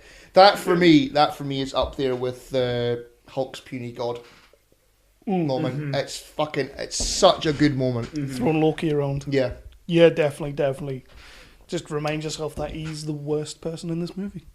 The worst Also person. the sweetest. Nebula escapes, as you said, Bob. She gets her hand, she tears her own hand off. Yeah. God. Which is a bit fucked up, but it's metal. It's like a robot anyway. Yeah, so. she grows it. She lands on a ship and she does a full-on Terminator. Get out. Can we talk about Karen Gillan for a second? She's fucking great in this movie. Yeah, it was like I said before. Her reaction to Gamora is my favourite piece of acting in this whole thing, and she does so much when she doesn't talk. She's great. She's got a good career because I saw her in Oculus. That horror film? Yes, She was amazing yes, in that, and she's in another film I saw. She was in that Tom Hanks one, She's in wasn't she? Jumanji. Yes, she was in Jumanji. Yeah, I loved her in Jumanji. She was good. I still haven't seen Jumanji yet. It's fun. I need to see it. Yeah. Yeah. It's all right. It's okay. I'll watch anything with The Rock in it, so... Yeah, it's a good time. Yeah, it's a good time. It's a It's fun not going to movie. change your life, No, and no. you'll be glad you watched it. I do like Karen Gillan in this movie. For me, it's... jumping ahead, Guardians 2, she's phenomenal. She's Yeah. great, Yeah. but she gets a lot more to work with, and she is great in that film. She's good in this one as well, though. So they think that they've blown up Ronan and they've won, but he's survived. He has. Swine. Surprise! So he's about to kill Drax when Rocket crashes his ship into the full kamikaze. Yes, yes. Again, it's a nice little moment. And then the ship, Ronan's ship is going to, starts to fall. It's falling apart. It's going to crash. And I think that poor sort of aerodynamics, just you feel the weight of it when you see it. It's Yeah. like, that's going to hurt. And then there's things falling from the roof and all that. It's like, that's concrete. Yeah. Well, it's plumber's piping. Well, yeah. But then we get the moment that made Bob cry earlier on. Yeah, this is my own fault because I read some things and everyone says, Groot comes back at the end, and it's like, no, he dies, and that's his son. Yeah. And I was like, no, that's it. And I was like, no, it's definitive from the man who wrote the bloody thing. Groot dies, and I was like, because we kind of thought that was him regenerating. Yeah. But James Gunn's now said no. no. I don't like that. I'm upset with that. I liked being. I enjoyed being that upset this morning. About the 10th viewing, it actually didn't move me that much. And I think it's the way that Gamora looks at him when she just sort of looks up at him like that, and it's just she's almost like telling him it's all right and thank you. So everyone's just doing so much. But it's when you've got Rocket like begging him. So, he's away. Bob is officially away. We'll move on to the next bit. It's and the line "We are Groot." Aye. It's like, oh, cheers, guys. Now I'm destroyed. It's again, like I say, that was one of those lines that, for me, having read the articles about what was behind his performance with Paul Walker and that scene just totally, watching it now, totally smashes you in the face. Yeah. Although I think at this point I should point out that I cry every single cartoon I've seen, and every single film that's got an animal in it. I just can't cope. I did cry here. If it's got a dog. Yeah, well, as soon as it's got a dog in it, you know it's going to die. It's like, who was surprised when Marley kicked it in Marley and Me? I've never seen that. Oh, No, I'm not spoiler alert! Yeah, the dog I'm not carves watching it. that. I'm not watching that. It lies down on the road and doesn't. It's gone dead by this point. And a steamroller smushes it. You made that up. Yeah, totally dead. Me and Lindsay watched that movie, and literally, like when the dog's passing, like I was fine because I'm not a massive dog lover, but like it was like I had a lump in my throat. But when Owen Wilson goes, I turned around to Lindsay. I was like, if he goes, I'm going. And then Owen Wilson went, and then I went. It's one of those things. One thing Owen Wilson does is he's just likable. Yeah. And whatever Jennifer Aniston does well, she's doing it in this film as well. And yeah, it's grand. It's a decent movie. It's a good movie. I'm not watching that. Yeah, don't. No, I'll be away. Dog What was the one I watched with Kate O'Mara about the war dog? Oh, you kept telling me about that. Yeah, Max? It was. Is it Max? Might be. She German Shepherd. Yeah, Yeah, it's Max. yeah, and she adopts it at the end because it's going to be put down. When she got reunited with it, I was gone. Anyway, so the ship crashes and Ronan Shocker is still alive again. They do that deaf squeal thing, and with the music coming through that. Was it Things Are Gonna Get Brighter? Yes, yes, because he's about to like thingy the hammer into the ground, which is going to wipe everything out, and then dance off, bro. Yeah, and Awesome. I love this because it is sad because you can see just what's gone. Yeah. Just moments before is still in his face, and I don't know who the hell said it, but someone said that the best special effect in any film is when someone starts singing. Yeah.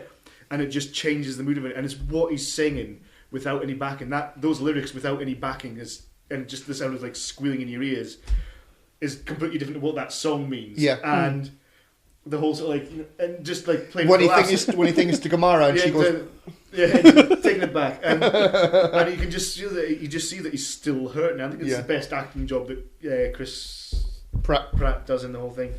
Why can't I never remember the name of my imaginary husband? Because there's that many Chris's in these franchises.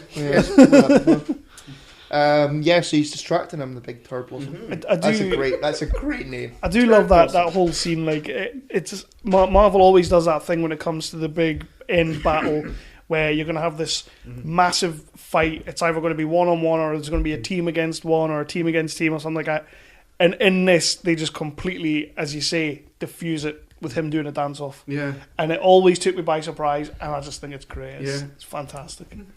Which is always surprised me how much you love this film, because you love the dark stuff. You love the love this BBS, film. and you love the Captain America's Captain Cap 2, and it always surprised me how much you love this film. This is pretty much the lightest movie you can get. And I mean, it starts dark, but it's pretty much it's the neon darkness colours. at the start earns everything that follows it.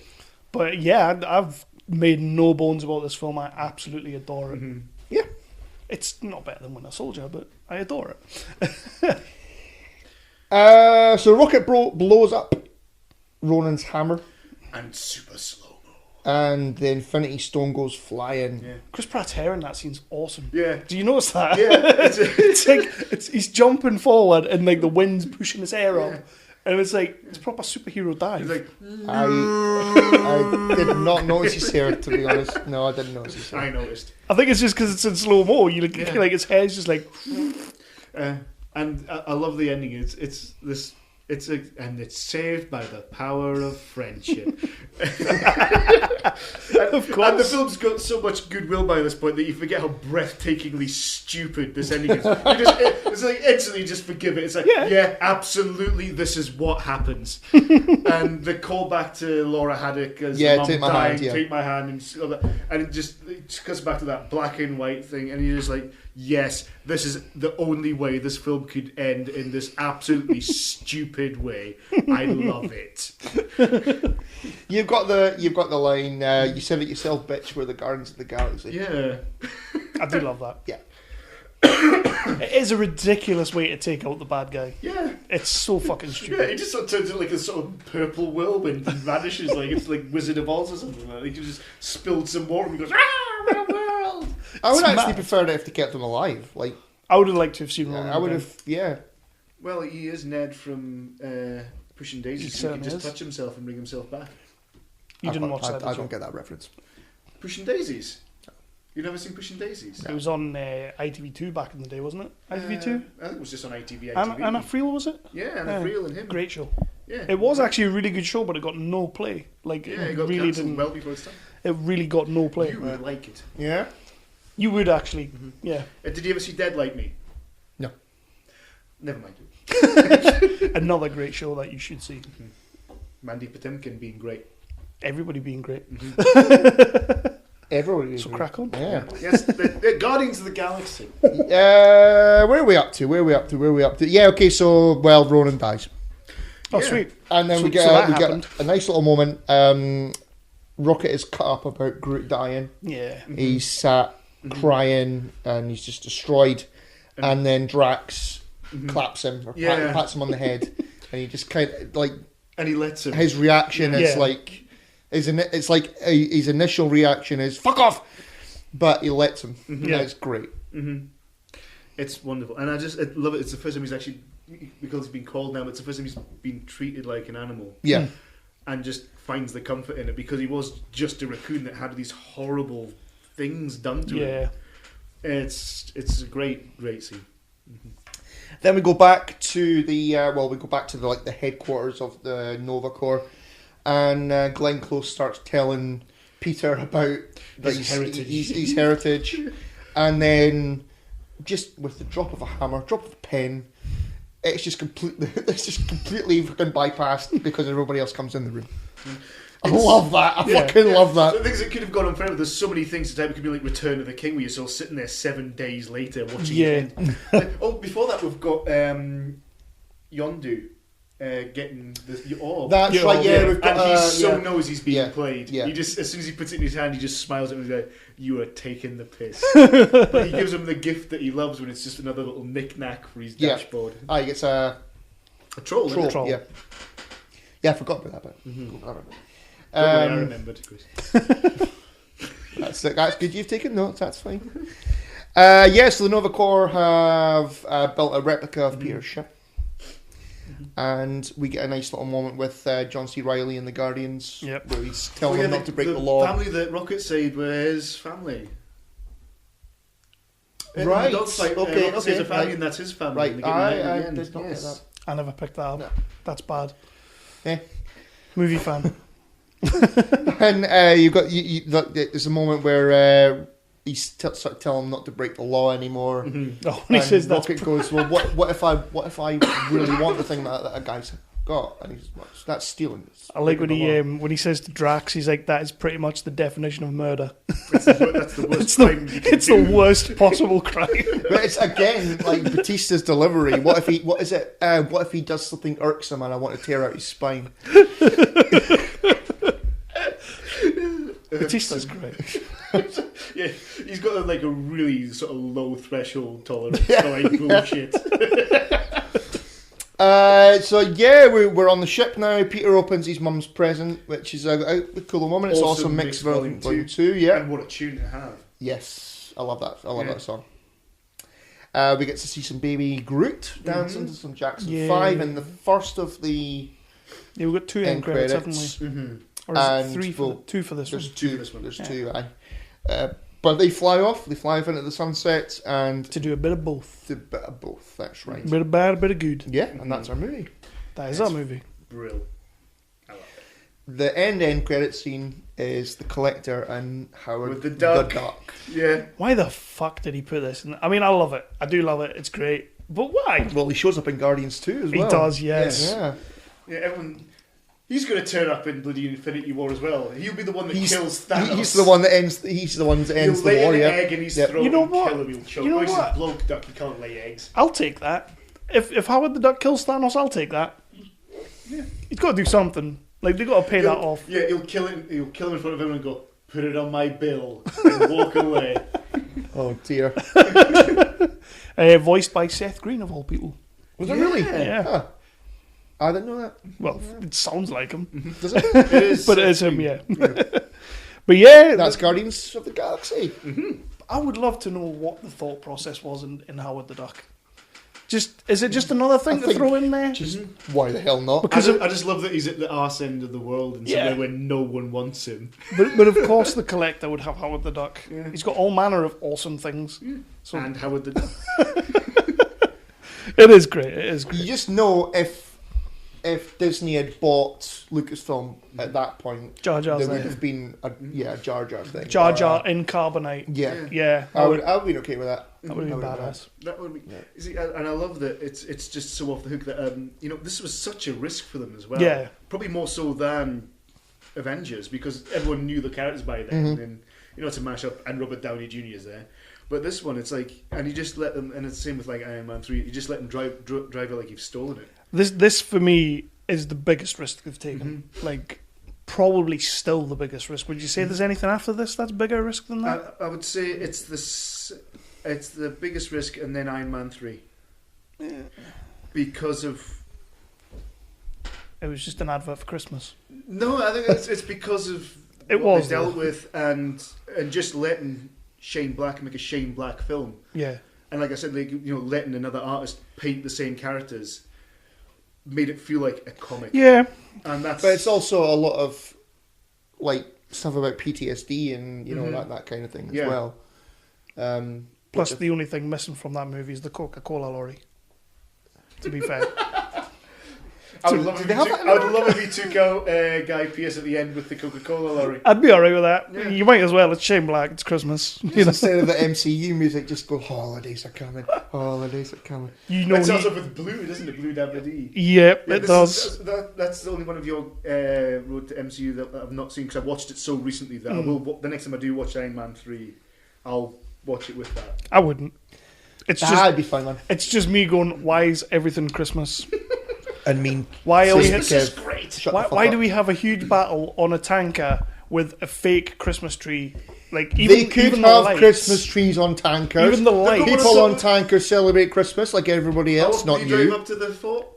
That Christmas tree's on top of the cement works. That's thing, right. or- That's different. That's right. There you go. Every time I drive past the cement works, I read the sign going, "Cement works." I've tried it, and it does. And you see, that gets a bigger laugh than it does in the car. I would imagine. It's like whenever I'm going up to the fort and I see the sign for Doon Hill, and I turn around to Lindsay and go, "It's all Doon Hill from here, hen." That sounds like something you would say. Dad jokes. Yep. I'm Jason. I'm Jeff. And I'm Blake from the History of Bad Ideas. And we'll get back to your regularly scheduled program here in just a second, geek listeners. But we do a weekly podcast called The History of Bad Ideas. Yeah, well, we'll discuss things like television or movies or music or games or any other thing that falls into our geek-related podcast knowledge. You can find us on Geek Life Radio, Fridays, 10 a.m. Eastern, 9 a.m. Central, or Radio-Blitz, Saturday, 9 a.m. Eastern, 8 a.m. Central, or you can listen to us whenever the hell you want on iTunes and Stitcher. Check us out. Roger says goodbye. Goodbye. So do you want a little bit of trivia before we move I on to do. Yes. Mr. Bob's top 5? Yeah. A little bit of Dave Bautista. So when Dave Bautista found out he got the role of Drax the Destroyer, he broke down in tears, overjoyed at getting a Marvel comic book role. Bless him. Oh, Pretty cool, isn't it? Chris Pratt apparently stole his Star-Lord costume from the set, as you would, I would. Yeah. that's a great coat. for the sole purpose of having it available so he could show up in costume to visit sick children. Bollocks, you just want the coat. No, we know they do that, though. Like, Well, RDJ. and- he is a Labrador in human form. He does that. He goes and visits. Yeah, sick okay. kids. Vin Diesel recorded all his lines in several different languages. I'm impressed he knows more than one. I'm impressed he Including, knows one. including Russian, Mandarin, Spanish, Portuguese, German, and French, Huh. Would anyone really have known the difference? so that he could use his real voice in the film around the world. Je suis Groot. That's what I mean, though. Like, dude he was grieving at the time, and this is what took him, Okay, you know. fair play. So, according to Vin Diesel, his performance as Groot helped him through a dark time in his life. We've talked about that. The voice of Groot, he recorded Groot's iconic line, "I am Groot," over 1,000 times. Oh my Christ. Bradley Cooper told Howard Stern that he was paid more for voicing Rocket in this movie than for starring in Silver Linings Playbook and The Hangover combined. I can believe that. Yeah, but did he not get like Oscar nominated for Silver Linings? Fuck that, it's Marvel. And one thing I did notice, this movie was actually nominated for 2 Oscars, Really? which I think is the first MCU movie since Iron Man. What was What it? was it? Special effects? It was like makeup and special effects. Did it win for makeup? Because it I deserved don't to. think it did. The makeup was amazing. I don't think it picked one up, no. Chris Pratt cites heroes Han Solo and Marty McFly as influences for his performance. Yeah, as you Star-Lord. can definitely see that. Yeah, definitely. Oh, nice one, yeah. Zoe Saldana nearly broke Chris Pratt's ribs while fighting a fight sequence. Was that with the one where they're lying down? I love that sequence where they're lying down. Yep. having a fight. It's pretty cool. Star-Lord's line, "If I had a black light, this place would look like a Jackson Pollock painting," was ad-libbed by Chris Pratt. Yeah. It is horrifying. What else have we got? Drax's comment about Groot's ability to release fireflies. When did you learn to do that? As an inside joke, as Groot has never shown this ability in the comic books. Yeah. You wouldn't get that unless There's you're... loads of things that aren't in the comic books. Yeah, I mean, that's the best thing about all this. We'll stop Done. there. Yeah, we'll just go on to the top 5. Okay. There's loads more, but I ain't going through it. Okay. Yeah. The one I read was that Vin Diesel's script has "I am Groot" written for everyone else's line, and his lines have what they mean. He's got the opposite way on. That's I pretty. love that. That's pretty cool. So he's got his own script that no one else has. He also recorded his lines wearing stilts, so that he could get a sense of how large Groot actually is. I don't know about you, but I could tell. This is the time that Vin Diesel went method. One Put some time. stilts on. Actually, have you ever seen the movie where I'd love to he's... see him just go up to like Daniel Day-Lewis and go, just your process. Have you ever seen the movie where he plays a mob boss and he's in court? Find Me Guilty, I think it was called. I've not seen that. It's actually one of the only Vin Diesel movies where he's not playing a complete meathead, and he's really fucking good in it. Okay. Are Like, you recommending this to me? I'm not recommending it, Okay. but he's good in it. Yeah. It's just the film's not great. It's a true story about a mob boss who Right. defends himself in court, and of course, Find Me Guilty. Okay. Actually, I think before I do my top 5, I should apologise to Chris, since we were doing apologies earlier, for recommending a ghost story last year. Yeah, I think you should. Yeah, I think you should. I did love it though. I watched it again and I love it again. Nah. But yeah, okay. Top 5. I did find this really hard because watching it, with 2 exceptions, I loved them all to a great lesser extent. I think without Thor: The Dark World, which is just about something completely different every 2 minutes, and Avengers: Age of Ultron, because it was just so messy because they were trying to do too many things. Instead of making the film, they were trying to set up the next 5 films. So they're the only 2 I didn't like, and the rest of them I kind of do. So my top 5. Number 5 is Thor. Mm-hmm. Absolutely love it. Kenneth Branagh, just that operatic style that he got. It was between that one and Ragnarok as to which one it would be, because Taika Waititi did it and just subverted it so well. And I liked it more when I watched it about a week ago when I got the Blu-ray, and I watched it again. It just looks so at home on your TV, like it's sort of Saturday morning kids cartoon. I actually can't wait to watch that on the small screen because, on the big screen it was a lot. I got to see it on a Sunday afternoon screening at the Maltons with loads of kids. Oh, and the laughter was just infectious. Oh, like even cool. like sort of low-ball sort of comedy that was aimed at younger people, I laughed at because they laughed. Yeah. And it was just, I think the vibe of the theatre just got with me, but I laughed at sort of things I didn't this time. And I just think take my hat up for Ragnarok for making, just saying, right, we're going to do a genre comedy. Yeah. And just nailing it. So yeah, Thor's number 5. Number 4 is Guardians of the Galaxy.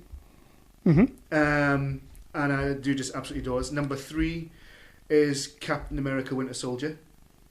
Nice. It's just perfect. And that, I think that probably flips and flops around. I probably would flip and flop it around today because I've just watched Guardians of the Galaxy today.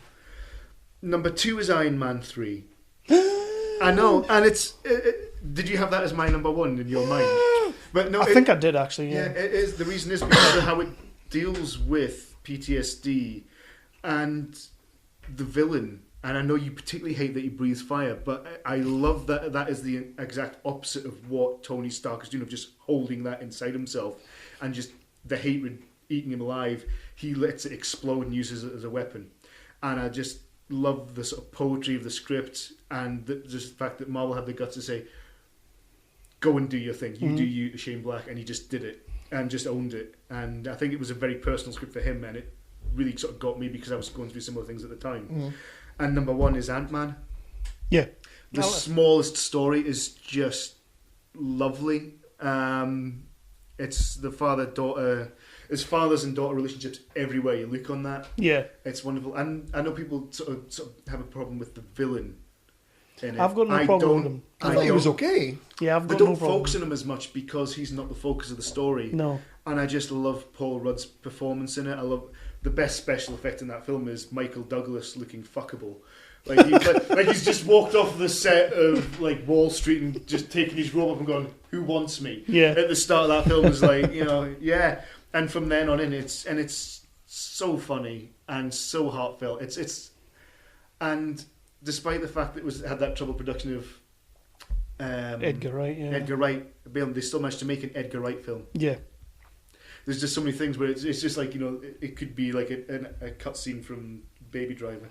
I would love to see his original script and what turned out, because I don't think it's that different. I don't think it's that different. I think the thing that this probably shoehorned in was the bit with Falcon. Yeah. Which seems sort of out of place. It didn't need to be in there. They could have just had that. It's just to remind you it's an Avengers movie. Yeah. But it was damn entertaining. Yeah, it was. So that is my favourite. This top sort of 17 as it is just now. I haven't seen Black Panther yet. You'll put that right in at number 1. Will I? Yeah. I don't think it's going. I think on such a personal story, I don't think it's going to top that. Yeah. But I do look forward to it because apparently it's a lot more standalone. And I think the standalone ones work so much better than. I mean, Avengers Assemble's a great film, but it's still you've got so many characters to deal with. You can't attach yourself too well to them. Yeah. I think other than there's a couple of references to Bucky, and like Sokovia, obviously. Yeah. Other than that, I don't. There's any reference to the they the show wider universe. They show like a flashback to Civil War. Okay. Yeah. That's it. Is it one of the bits where they're having the big fight? It's going, yeah, like Cloverfield. Well, no, it's the obvious scene, kind of introducing you again to Black Panther and what happens to his dad. Well, Chadwick Boseman has a very lovely speaking voice, and I look forward to sitting listening to it for 2 hours. Doesn't have an inner smile though. Does he not? Certainly not in this movie. Oh, bless him. Shut up. Everybody else does. The soundtrack's kick-ass. I got the soundtrack. Yeah. That's it's pretty badass soundtrack. A lot of Kendrick Lamar doing like original scores, which I completely. I don't know if it's because he's more of like a rap artist, but I never really had him down as an original score kind of guy. Yeah, I look forward to that. I'm looking forward to that one. I'm looking forward to the Ant-Man sequel. As I've said, I'm not looking forward to Infinity War. Really looking forward to Incredibles 2. Yeah. And apparently Aquaman's coming out as well. December, isn't it? Yeah, so I'll see, because I think it's going to be a low budget thing. James Wan does low budget things, and I think that's going to be a good thing for DC. If they can take the same numbers. Oh yeah.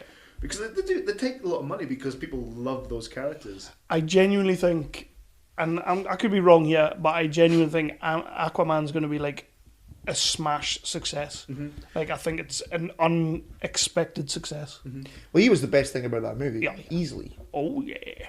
I still like Wonder Woman. Wonder Woman's my man. Yeah. I think Wonder Woman's my second favourite DC film after Man of Steel. I thought you were going to say Batman vs Superman. No. I thought he's on the same page as me now. That's my third favourite. There's only been 3. Justice League. Yeah. Which we pretend kind of, in a few films' time that's going to be worth watching. Justice League's a Marvel movie, isn't it? Yeah. May as well be. It is Joss Whedon all over. Fucking Marvel wouldn't have that shit. What I'd love to have done with the DC, and just the end of Man of Steel, which was like 20 minutes earlier, and it ended in Smallville, where you've got all the characters attached to there, because when it's smashing through those things, and if Zod just grabbed him and flew him in an instant to Metropolis and smashes through those buildings in an instant, and it's just an accident, then Batman vs Superman has that tragedy to it. And I'd love them to have introduced Cyborg in BVS. Because Justice League had such a weight to lift because the films before it hadn't done their homework. And it would have been a lot more of a lovely, interesting sort of understory than the ones we kind of got. There was so much that... Well, we didn't get introduced to him. We didn't... there was, in the original trailer, there was footage of him playing football and all that kind of thing. It's and walking every about scene in the original trailer is missing from that movie. And we got introduced to Cyborg as a pissy bastard. Yeah. Yeah. I would like to see Zack Snyder's cut of that, because apparently it doesn't exist. Apparently, I don't think. Well, there was a thing that they showed me that was unfinished, with his, which they can put together. There was an assembly cut of Alien 3, which is out now, and they tarted it all up, and that's a good watch. That's great. All right. And I'd love to see that happen to that, because I do like a lot of Snyder stuff. Apart from, I don't like what's wrong with the girls in the Dream World? Sucker Punch. Yeah, well, Sucker Punch. you can only achieve what you want, girls, if you dress like strippers. Isn't that what we should be telling them? No, that's what I tell my girls. I got 3 daughters, and I tell all 3 of them. Come on, you got to make daddy some money. Dress like a green whore when you've made it. Wow. But I love Watchmen. Yeah, Watchmen's although the director's cut of Watchmen I don't need. Yeah. But I feel like I'm still watching the director's cut of Watchmen now. and the director's cut of BVS. It's like, is it still happening? How is this still happening? It's two people punching each other in the face. How is The this director's still cut happening? of BVS is better than the theatrical cut. You could still have had that fight an hour and a half into it. I would like. I think, Justice League could have been the second half of that film. Yeah. Because you can have that fight so much earlier in the thing. It's two people punching each other in the face. Just cut out all of the shite of Justice League. I genuinely do actually agree that fight should happen earlier. Mm-hmm. But I still love the movie. Because he's going to come back in Justice League. So just have him come back at the end of that film. It's Superman. You want to feel good coming out of a Superman film. And I came out just tired. I'm so tired. I came out of Justice League just like as if somebody'd like killed my soul. Yeah. I saw that on that weekend. Because I was late in getting, because the Mortons gets things later because we don't get as long a run. I saw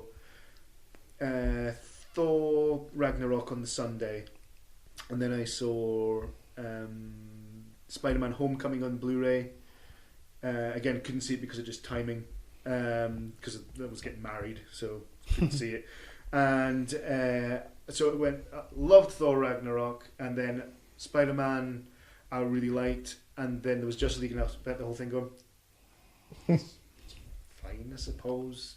And I'd rather have come out hating it. I'm actually I hated it. I came out hating it. Yeah. It was just all right all the way through. It was kind of like no one could be bothered. I just kind of sat there going, Whedon cut, Whedon cut, Whedon cut, Whedon cut. Yeah. Bit of Snyder, and it's such a Whedon shame cut, because Whedon cut. Snyder and Whedon together should work. Oh yeah. And there was and Snyder can do humour. That bit where the Flash draws a glass on his face was in Snyder's script, right? For his thing, and that was his footage. And you can do comedy, and I thought they would work. I thought it would marry really well. It should have. And it was just, I think the studio I think kind of forced Whedon's. Oh, it's the studio. It's the, I think the reason it didn't work and the reason it didn't marry is literally because they brought Whedon in and told him to overhaul it. Mm-hmm. And it was completely the studio. I do not blame Whedon. I never have. I mean, there was scenes that I really sort of liked in it, but I loved the fight with Superman. But it was like you're put off by the fact that what's wrong with his mouth? and at that point, I didn't know about the moustache thing, but I'm noticing. I think if I'm noticing that, and I was noticing things like the first time you see Wonder Woman, she's standing up on top of the sort of scales of justice. Terrible. And I'm thinking, how the hell did she get up there? And I spent half of the first half of the film going, how did they get up there? I was like, if I'm not thinking that, I'm not. This isn't boding well for this film. Yeah. I mean, the opening scene where it's camera phone footage and Superman's mouth is all. Yeah. Oh, what the hell is that? What's the best thing about Earth? Fuck off. Mm-hmm. And he does the Joey Tribbiani smell the fart acting. Yeah, he does, doesn't he? Yeah. I think it probably would have been a better performance if they did it and he could shave his moustache. Because Henry Cavill's got game, he's a good actor. Well, they offered that, didn't they? Warner Brothers actually offered, I think it's Paramount that's doing Mission Impossible. Yeah, they actually offered to add a moustache. Yeah, and because apparently that's way easier, and they were like, no. But someone's gone and done on a MacBook and done it, and it looks fine. I saw that. Instead of the cleft palate he's left with. Yeah, I'll still never watch it again. I don't think. I'm never watching that again. No. I'll not be putting that on again. That's just unless I want to just like flick to the Jason Momoa bits because he's awesome. He is amazing in that film. I have hair envy. I just had my hair cut, and I look like I sell encyclopedias now. And yeah, you do a little bit. I just have hair envy now. You look a bit like a Jehovah. Thank you. Yeah, thank you. It's a good look for some people. Okay. Okay. So, we're going to end that there? Yeah. Yeah. About half an hour after we finished speaking about Although, Guardians. I tell you what, we finished talking about Guardians, and we did do it in my dream. We did take less time to do the podcasty thing than in the film lasts, which is... We've done well. Yeah. The movie's 2 hours, 2 minutes. We've an hour and 53. We've done well. That's what I'm saying. Yeah, I'll edit that though. Yeah. I'll take out all his slaver at the start. Yeah. So do you want to take us out, or will we let Berwick legend Burton Bob take us out? You know the whole thing about Twitter and stuff. You need to do the Twitter thing. Oh, fuck you. Motherfucker. Come on, Chris, I need to know about Twitter. Do the Twitty tweets. I've got Twitter as well, and I've sent 7 tweets since I've had it. Have you? Well, And I started about 8 years ago when I formed the Tideline Runners, and I've sent 7 tweets. not And bad every going. tweet is about which I've not sent a tweet for a while. And that's all. But do you put a hashtag on it? No, I do like hashtags though with other people, but I just can't. No. Chris can't get with the hashtags. Yeah, because you can't put spaces and punctuation in. I get upset. Yes. That is annoying. That is annoying. But And people write like don't without a apostrophe. No. I'm awesome at it, me. Mm-hmm. I like hashtag everything. I like when people use loads of hashtags. I don't read what they are, but I just love when you just see like a screed of them. Yeah, there is some where you go, who's ever going to type that in? Who's ever going to type that thing in? I like when you get a hashtag, but it's like a full sentence. That's my favourite kind of hashtag. Why the fuck? Dan Cox is a famous one for that. 2 words, not your full novel, just 2 words. Hashtag never again. Come on then, Wow. take us out. Oh, you're staring at me? Yeah. What about Okay. Dexter? He can take us out. Can he howl or something? So look for 365 Flicks Podcast on the Facebooks and the Twitters. Don't forget to like us and subscribe to us and follow us and all of those things. You can find us on the Spotify. You can find us on iTunes. Don't forget to leave us a cheeky 5-star review. And also subscribe to us on there as well. You can find us on any other third-party podcasting app, as well as our website, 365flixpodcast.co.uk, and networks that I'll mention on the next episode. Chris, you see, if you turned up to a hospital wearing that expression on your face you had when you did it, they would switch your ventilator off Yeah, if you were that's- visiting. You're both staring at me. I wasn't staring at you, I was staring at my phone. You're rocking there like Dustin Hoffman in Rain Man. He does hate doing the pimpage. Like, it's like whenever we do these episodes, he's like, I'll just not do it, and he'll not notice. Well, can't you just like tape it once and drop it in with some groovy backing track? We were gonna do that. I could once. beatbox for you behind it. It'd be really cool because I'm definitely cool enough to do that. Yeah, absolutely. We were gonna do that once, and for some reason we never did. No, because you like to torture me. I do like to talk to you. But yeah, come back. What's next? Age of Ultron. Age of Ultron with And- Hurricane Toby. Yeah. Coming he's- back. I believe he's getting drunk right now watching Winter Soldier, I think. Okay. And he's building himself up to Good on Ultron. him. Did you see his nice little picture that he posted on Chris's Facebook? No. He's basically he was in like a Zen phase, so he had massive big poppy out eyes, and he was naked. So he put it on Chris's Facebook and said hello to Chris's mum and dad. Yep. Toby's awesome. He is mental. Well, he's a character, isn't he? He's that's one word, but we love him. So yeah, Bob, thank you very much for Thank coming you for on. having me. Yes, this it's has been been cool. an absolute Anytime. pleasure. I live around the corner. And any pimpage you want to do before we go, or are you fine? Pimped earlier, didn't I? Yeah. I've been asked to direct the Berwick Operatic Society. I'm doing directing some community theatre, and they're doing a production of Maid in Dagenham. Oh yes. And Ian Lawson, who was on a few weeks ago talking about Avengers, is in it, and he's super funny in it. So if you like Maid in Dagenham, it's kind of like the film, but people are singing in it. So and it's the music's by David Arnold, who did the music for like James Bond. Oh, so it's nice. all made out of samples of like sort of 60s tunes crammed Nice. together but played live. So it's a really interesting score. So yeah, check that out. Is Ian going to be singing in it? I think he does. Sweet. I'm there. Is that the one where he shaved his moustache off? He auditioned. He wanted to Yeah, give but me you a- didn't give him the part, did you? No, but he wanted the part that he got anyway. So you know. No, but he definitely wanted the other one. Otherwise, he why was would he shave interested. his beard? Yeah, well, the other guy auditioned better for that role, and he auditioned better for the other role, and everything worked out a treat. I'm sure the quote he told me was, "You was like, you're too old, Ian. You just look old." Yeah, it was so strange seeing him without a beard because I just did a total double take when he walked in the room. And I was like, what? Was you like sitting there going, "Oh no, he doesn't want that role anymore. He wants that other." Oh shit. He did the other role just absolutely perfect. Yeah, of course. We're just joshing. So we're gonna go. We're gonna Let's go. go. Sweet.